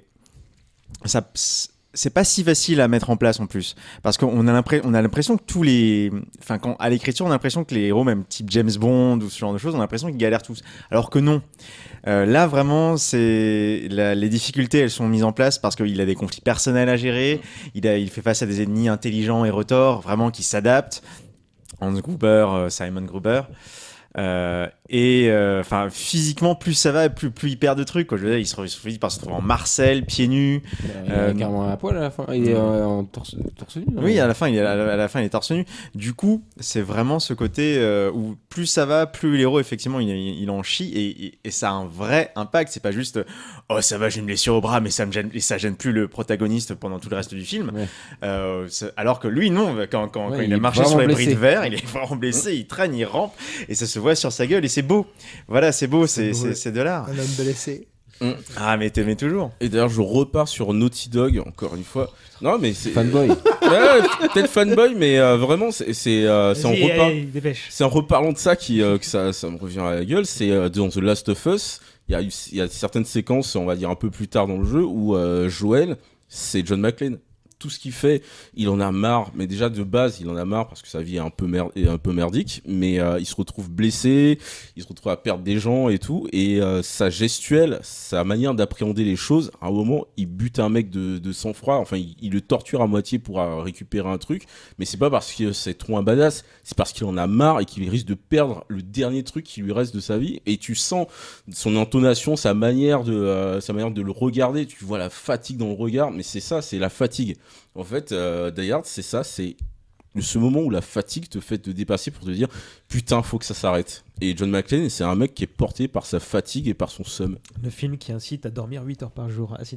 Oui, je vais juste finir sur la manière dont ce film aussi continue de me harceler, on va dire, sur le jour. Je regarde souvent Brooklyn Nine-Nine, hein, donc forcément, voilà, il faut dire que ça participe. Quand même. Et dernière chose pour laquelle ce film quand même m'a marqué aussi, je suis ma toute première petite amie, on était allé voir le 4 ensemble au cinéma. Ça n'a pas aidé. C'est mignon les souvenirs. Ça n'a pas aidé. Mais tu m'offres une transition tout trouvée en 2 mots, hein, vraiment. Est-ce que vous avez vu le 4 et 5, ce que vous en pensez, vraiment, Alexandre? Je les ai revus cette semaine même, pour la première fois. Je les avais jamais revus, ni l'un ni l'autre. Donc. Non mais déjà quel effort, bravo. Bah oui. Pour le podcast. Ouais, c'est gentil. Moi, j'ai pas fait cet effort. Il y a des gens professionnels parmi nous. Exactement. C'est pire que dans mes souvenirs. Je gardais un souvenir mitigé du 4 parce que je me disais quand même il y a Justin Long, il y a Internet. Il y a Timothy Olyphant. Il y a Timothy Olyphant. Voilà. Il y a Maggie Q au scénario, au casting. Il y a. Super. Il y a du monde, et bon bref, il y a un casting avec des gens qui font des choses et tout, et en fait non, ça passe pas du tout. Ça n'a pas d'âme du tout. Ça a pas d'âme, ils sont pas. Et le pire de tout, enfin moi je trouve, c'est que McClane, c'est pas McClane quoi. C'est un autre personnage. Ouais. Non, ouais. C'est l'antithèse du personnage. Ou alors ils ont très bien montré le McClane qui a vieilli et qui en a encore moins de trucs à foutre et qui insulte encore plus qui est les devenu gens. Un facho, qui est devenu un gros faf. Pour moi, c'est un reboot en fait. Il est caricatural. Il est vraiment. Enfin, ce qui est acceptable dans le 1, le 2 et le 3, enfin dans le 1, le 3 et à peu près dans le 2, ça devient over the top, ça devient beaucoup trop en fait. En fait, les gens qui ont fait ces films-là, ils étaient super fans des premiers, mais ils n'ont pas compris le truc. Enfin, c'est trop bizarre quoi. Et pour prendre un exemple, c'est Yannick Dahan qui disait ça. Il explique que dans le 4, vous vous rappelez, il prend une voiture et il fonce dans un hélicoptère avec sa voiture. Et il disait il fait c'est un peu le même délire que non, c'est même pas un hélicoptère, c'est un F-16. Je suis le seul à avoir revu le film. Non, le montage des scènes d'action, c'est ridicule. Ça n'a aucun sens. Et là, en fait, il le fait. Ok, il lance sa voiture, alors que justement dans le piège de cristal, quand il saute du toit avec le tuyau, c'est qu'il a pas le choix en fait. Il y a pas d'autre solution et il se dit putain, je suis trop con de le faire. Là, volontairement, il fonce avec sa voiture dans l'avion ou dans l'hélicoptère. Et c'est comme un débile quoi, en fait. C'est débile comme idée. Il est pas forcé à faire ça. Ça sert à rien. Et surtout, c'est fait. Les mecs, quand tu regardes un making of, un truc comme ça, ils te disent on a dépensé de la thune, il y a pas d'effets spéciaux numériques, blablabla. Mais putain, les gars, le montage, c'est n'importe. T'es en train d'expliquer que t'as foutu en l'air des dizaines de milliers de millions de dollars pour faire un truc pour faire une scène qui est montée avec les pieds, quoi. Il y a un truc que tu disais très justement, ils ont pas d'âme en fait. Ils ont complètement perdu ce qui faisait l'essence de McClane. Moi, j'ai voir Bruce Willis là-dedans et cautionner ces trucs-là, ça fait vraiment de la peine. J'ai même pas vu le 5 tellement le 4. Le 5 c'est encore pire quoi. Moi j'avais vu le 4 à sa sortie au cinéma parce que j'avais la dalle de John McClane parce que ça faisait comme tout le monde, mais c'est ce qui a permis de lui faire pu des y croire un petit peu. C'est ça, mais du coup je l'ai vu à l'époque, j'avais fait bon bah voilà, c'était un moment à passer. Le 5 je l'ai vu beaucoup plus tard parce que au cinéma j'avais pas voulu aller le voir parce que je sentais qu'il puait la merde. Effectivement il pue un peu la merde et c'est encore une fois une putain de fanfiction. La merde radioactive. Ouais, la merde radioactive, en plus encore plus à l'est. Encore une fois, les gens de l'Est, des gros salopards. Il s'appelait comment celui-là Parce que le 4 c'était Les Free or Die Hard. Tu sais que j'ai même plus les sous-titres tellement c'était de la merde. T'as vraiment rien préparé du tout. Hein. Mais par contre, il y a un 4 alternatif, il faut pas l'oublier. Oui, vas-y. C'est le Die Hard Vendetta qui avait été fait sur GameCube, je sais pas si sur d'autres consoles, à ce qui paraît aussi. Et en fait, c'est des années plus tard, des années après Une journée en enfer, John McClane qui est redevenu flic et qui va, en guillemets, seconder sa fille Lucy qui est devenue inspectrice. Il y a Powell qui est devenu commissaire et il se retrouve dans une histoire de merde absolue. En fait, on se retrouve vraiment dans les délires des premiers où c'est John McClane qui en chie et tu te blesses au fil du jeu et ton personnage n'en peut plus, il jure, il en peut et tu fais des exécutions. Il y a la notion d'overkill dont j'avais parlé un peu avant, où John McClane, plus il en a marre et plus il bute les gens d'une manière assez sale. Il y a des moments à l'azote liquide où tu congèles des mecs et tu leur pètes les membres, des trucs comme ça. Et par contre, t'es pas, tu es hyper fragile. C'est un FPS, t'es hyper fragile, tu peux mourir à n'importe quel moment, mais t'as ce concept de putain quelle journée de merde et le mec il est énervé. On se retrouve encore une fois dans un huis clos avec un braquage je crois de casino ou autre, ça change un peu et tu retrouves l'esprit de John McClane. C'est pas un excellent jeu mais c'est mieux que le film 4 et 5 quoi. Ouais mais c'est un Die Hard, c'est vraiment un Die Hard. Il y a pas Marie-Elisabeth Winstead, c'est ça? Je sais plus. Qui est la seule chose. La fille de Bruce Willis donc dans le McClane. Dans le en fait qui joue Lucie pour le coup. Mais en fait c'est techniquement elle qui est le seul truc à retenir un petit peu du film. Ouais. Oui, je suis d'accord. En fait, il y a Kevin Smith aussi dans le cas. Mais en fait c'est techniquement elle et surtout moi, je suis pas dans le Smith du tout donc il est pas à sauver. Dans le jeu il est doublé par Patrick Poivet encore une fois et ça donne vraiment du cachet. T'as l'impression d'être dans le vrai Die Hard 4. Merci pour ce bon plan. Pendant que tu parlais, j'étais en train de regarder la fiche Wikipédia du 5 qui s'appelle donc Belle journée pour mourir ou A Good Day to Die Hard. Putain, on n'a pas pitché le 4 et le 5. On dirait un type de film de cul. Je vais juste te dire la moitié, parce que rien que la moitié est génial. John McClane se rend en Russie pour libérer Jack, son fils emprisonné. Il apprend que ce dernier est un agent de terrain de la CIA qui doit récupérer un dossier contenant des preuves pouvant compromettre l'ascension de Viktor Tchagarin, un politicien russe haut placé. C'est ça. Et je crois qu'on a tout dit sur ces gens ont tout compris. Le 4, c'est... Je peux le spoiler. Vas-y, parce que les rebondissements ils sont extraordinaires quand même. Le fils de McClane qui se fait emprisonner volontairement, il assassine un mafieux, je sais pas quoi. Il se retrouve au tribunal au procès de l'opposant politique, je sais pas quoi là, comment il s'appelle. Dans une cellule en verre à côté, il y a un attentat pendant le procès, donc il se retrouve dans la panique de l'attentat à s'échapper avec le mec. Tout est prévu par la CIA. À cause de son père, soi-disant, qui prend 6 minutes de retard dans sa course pour s'échapper, donc il rate le point de récupération prévu avec la CIA. Et il s'avère que le mec qui veut récupérer l'opposant politique, il a un dossier caché dans Tchernobyl, que la CIA veut récupérer le mec pour récupérer le dossier pour prendre le contrôle d'armes nucléaires des Russes, etc. Que le mec dit « Je vous accompagne, je vous amène à Tchernobyl. Si vous me permettez de retrouver ma fille, ils vont retrouver sa fille. Sa fille trahit. Donc sa fille travaille pour les méchants. Finalement, ils partent à Tchernobyl à la poursuite des méchants, donc sa fille a trahi tout le monde. Et quand ils arrivent à Tchernobyl, sa fille, il s'avère qu'en fait, elle travaille pas avec les méchants, elle travaille avec son père qui trahit les McClane, père et fils. C'est là que le podcast, le fait que ce soit uniquement... Ce film est vraiment un chier. Donc on peut commencer à parler de la série de Tchernobyl maintenant, parce que... Mais vous verriez excellente série d'ailleurs. Et diffusée à Madagascar. Et apparemment, il y a un Die Hard Dust qui est prévu.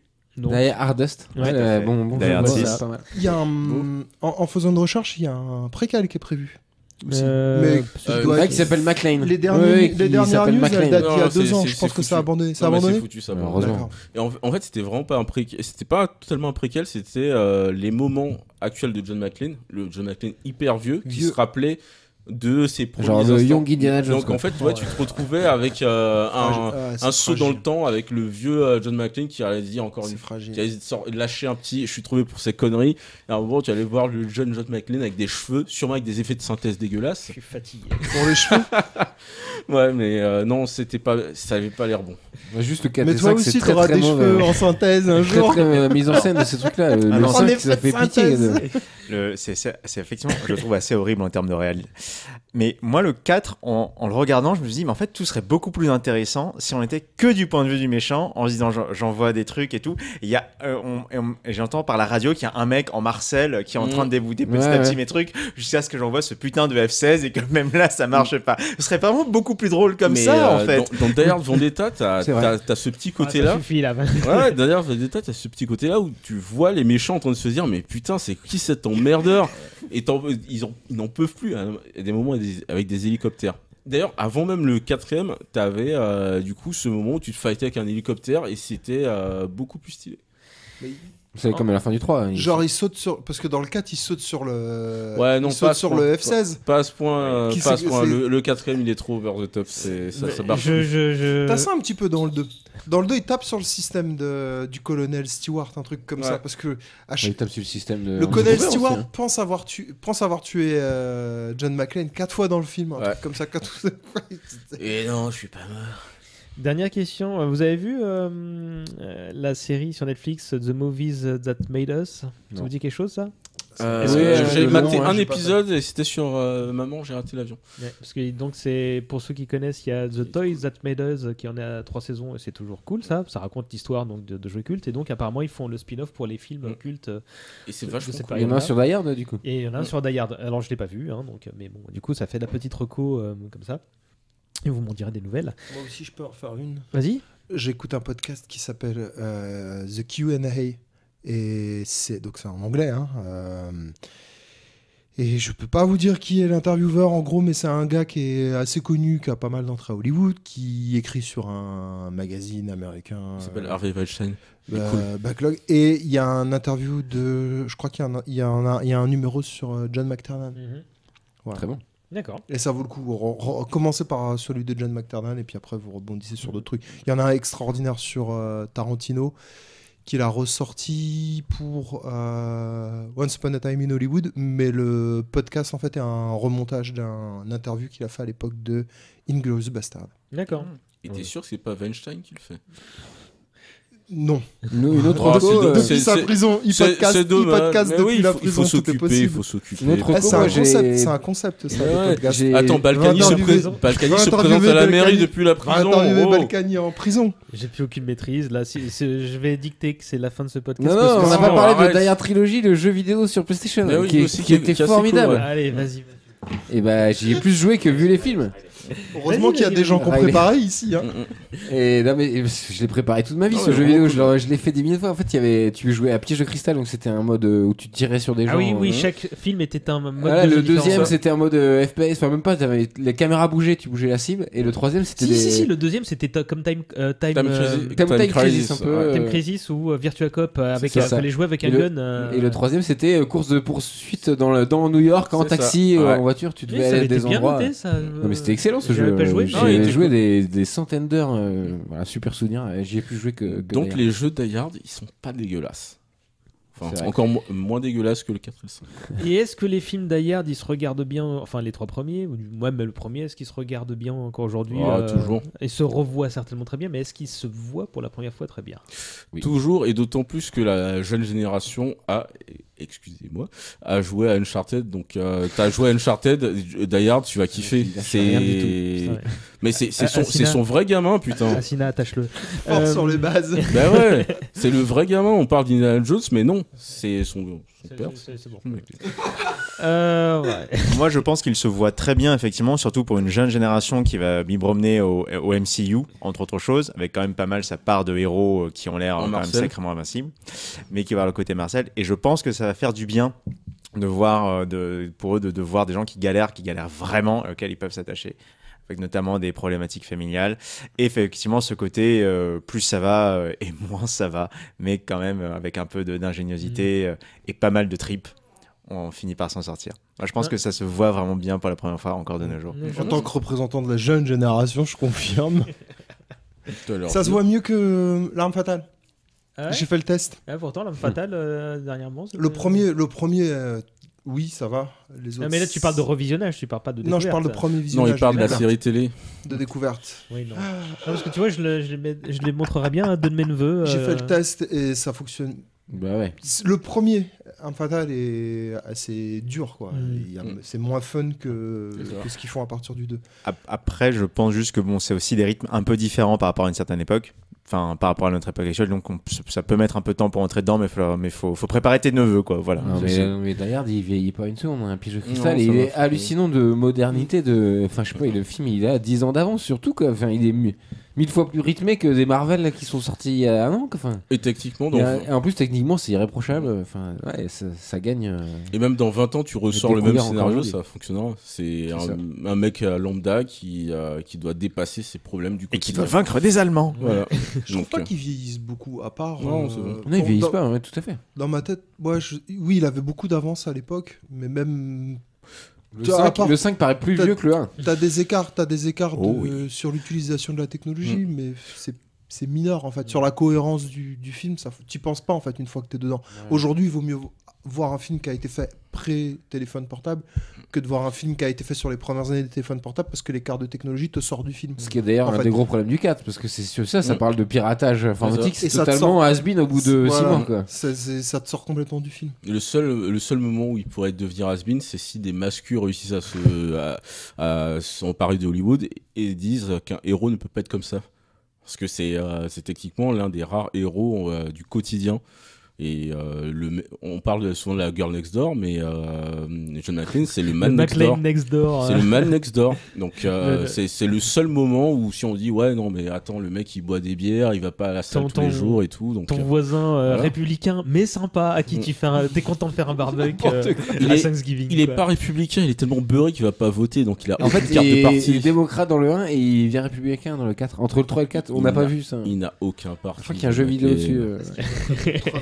Bon, on va arrêter là, sinon Fabrice va nous relancer sur The Last of Us. Non, j'allais pas en parler. Vas-y, si tu veux en parler, on y va. On fera un podcast dans 10 ans pour ça.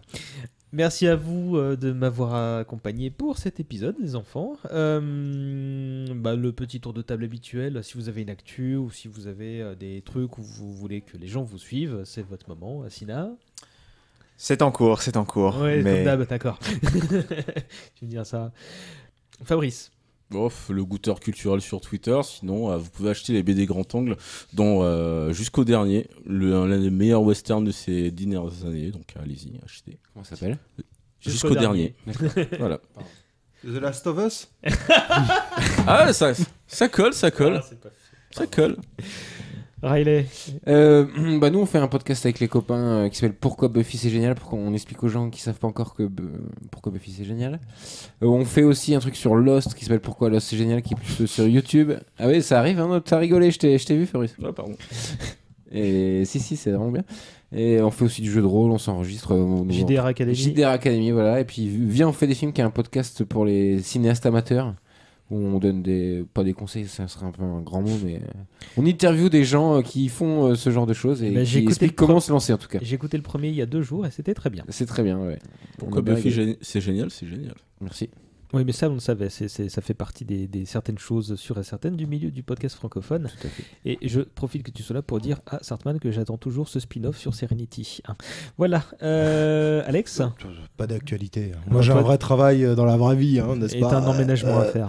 Et j'emménage, je suis dans les cartons. Mais je suis ravi de mettre des visages sur des voix que j'avais entendues en écoutant les autres podcasts. J'écouterai jamais Pourquoi Buffy c'est génial. Par contre, j'écouterai Pourquoi Lost c'est génial. C'est vrai, c'est des vidéos en plus, ça se regarde. Ouais, je t'enverrai. C'est des vidéos Lost ? Lost. En fait, sur Lost, pour pas refaire la même chose. Moi, c'est l'inverse. Je compte pas regarder. Je suis un grand fan de Lost, donc la prochaine fois que je te vois, Sérieux? Ah ouais, ça pire. Ouais, c'est. Coffret DVD, j'ai vu la série 4-5 fois. Bon, allez, vous suivez la bite un peu plus tard. Alors, je peux le record en voyant les derniers épisodes, la saison que tout le monde déteste. Non, mais c'est la meilleure saison. On conclut là. Moi, j'ai une soupe à faire chauffer. Moi, c'est @cesba sur Twitter ou @patrovieux. Pareil sur Facebook ou Insta si vous voulez suivre l'actu du podcast. Ça sort quand le podcast sur les Wachowski, César? Il est au moment où vous entendrez cela. Et quand est-ce qu'on fait un podcast sur Olive et Tom? Après celui dans la liste. Après sur Starsky Hutch, il est dans la liste. Après celui sur Dragon Ball. Bon, je vais tous vous couper parce que il n'y a pas eu Dragon Ball déjà. Non. Tu débarques? Non. Il y avait un hommage. T'as pas été invité, moi j'ai pas été invité sur celui de Senseiya, donc. Ouais, mais j'étais dans les deux. Voilà, on vous entend plus, je m'en fous. Alors, si vous voulez nous faire un beau cadeau de Noël, merci de vous rendre sur Apple Podcast pour attribuer une jolie note et un commentaire à cette émission. C'est aussi l'endroit pour nous dire quel sujet vous voudriez qu'on traite. Est-ce qu'on m'entend? Moi, est-ce que je ne suis pas coupé? Non, c'est bon. Comme toujours, pensez à partager l'épisode sur vos réseaux sociaux. Vous en parlez au repas dominical de la fin d'année auprès de Tati Daniel et de du tonton raciste. Dernière petite chose, comme la perche que m'a tendu Riley, le dernier hommage collatéral est sorti et il porte sur les sœurs Wachowski. Donc 4 heures de bonheur avec d'ailleurs l'un de ses complices en la personne de Clément. Et il y aura bientôt la reprise de Éléments déclencheurs avec un premier entretien avec Christophe Arleston.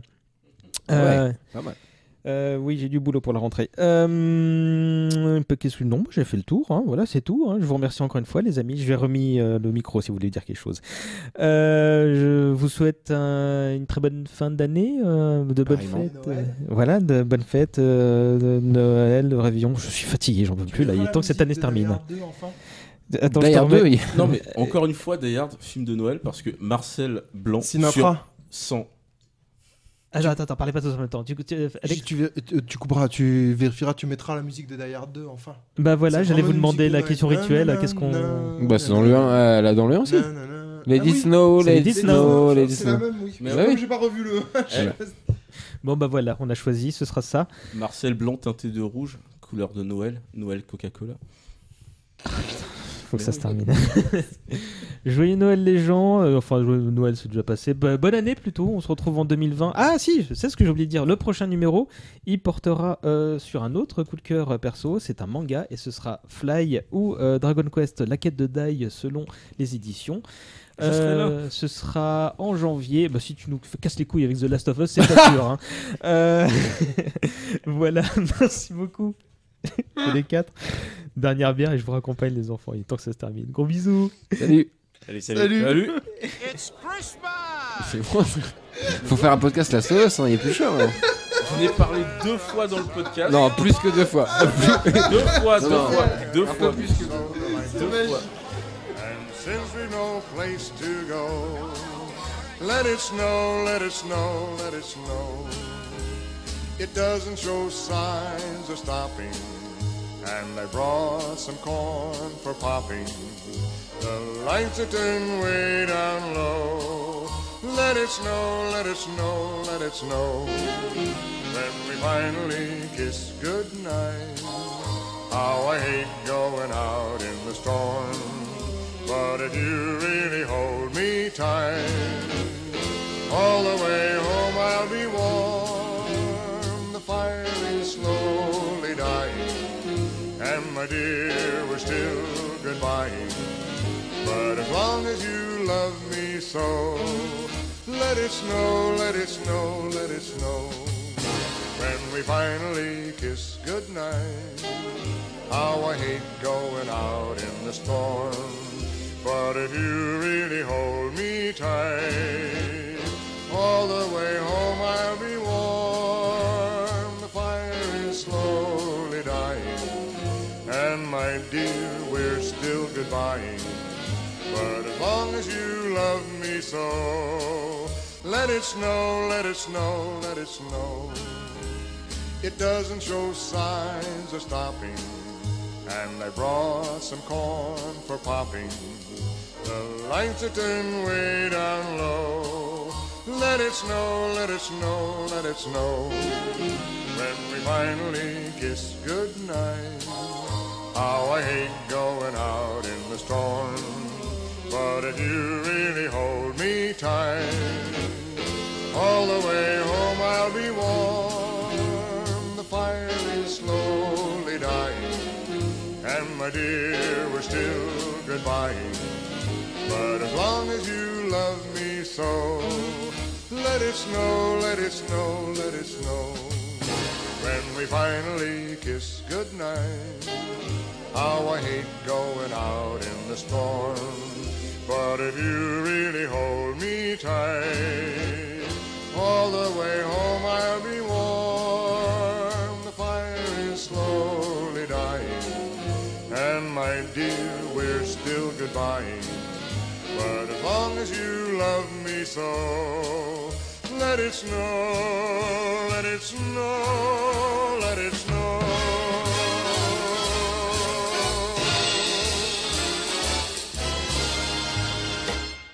Mais moi, c'était ce truc-là, et à un moment, j'ai fait ah non, je choisis pas. Ne pas choisir, c'est choisir. Ah, ok. Je pensais pas qu'on était dans des vieux films. Des trucs. Contre des nazis, c'est vrai.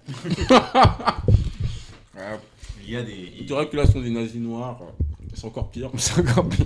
Les elfes dangereux, elfes noirs. Elfes noirs, ouais, bien sûr. Pareil pour les nazis, donc. Ça marche pas. Attention. Les elfes noirs sont matriarques.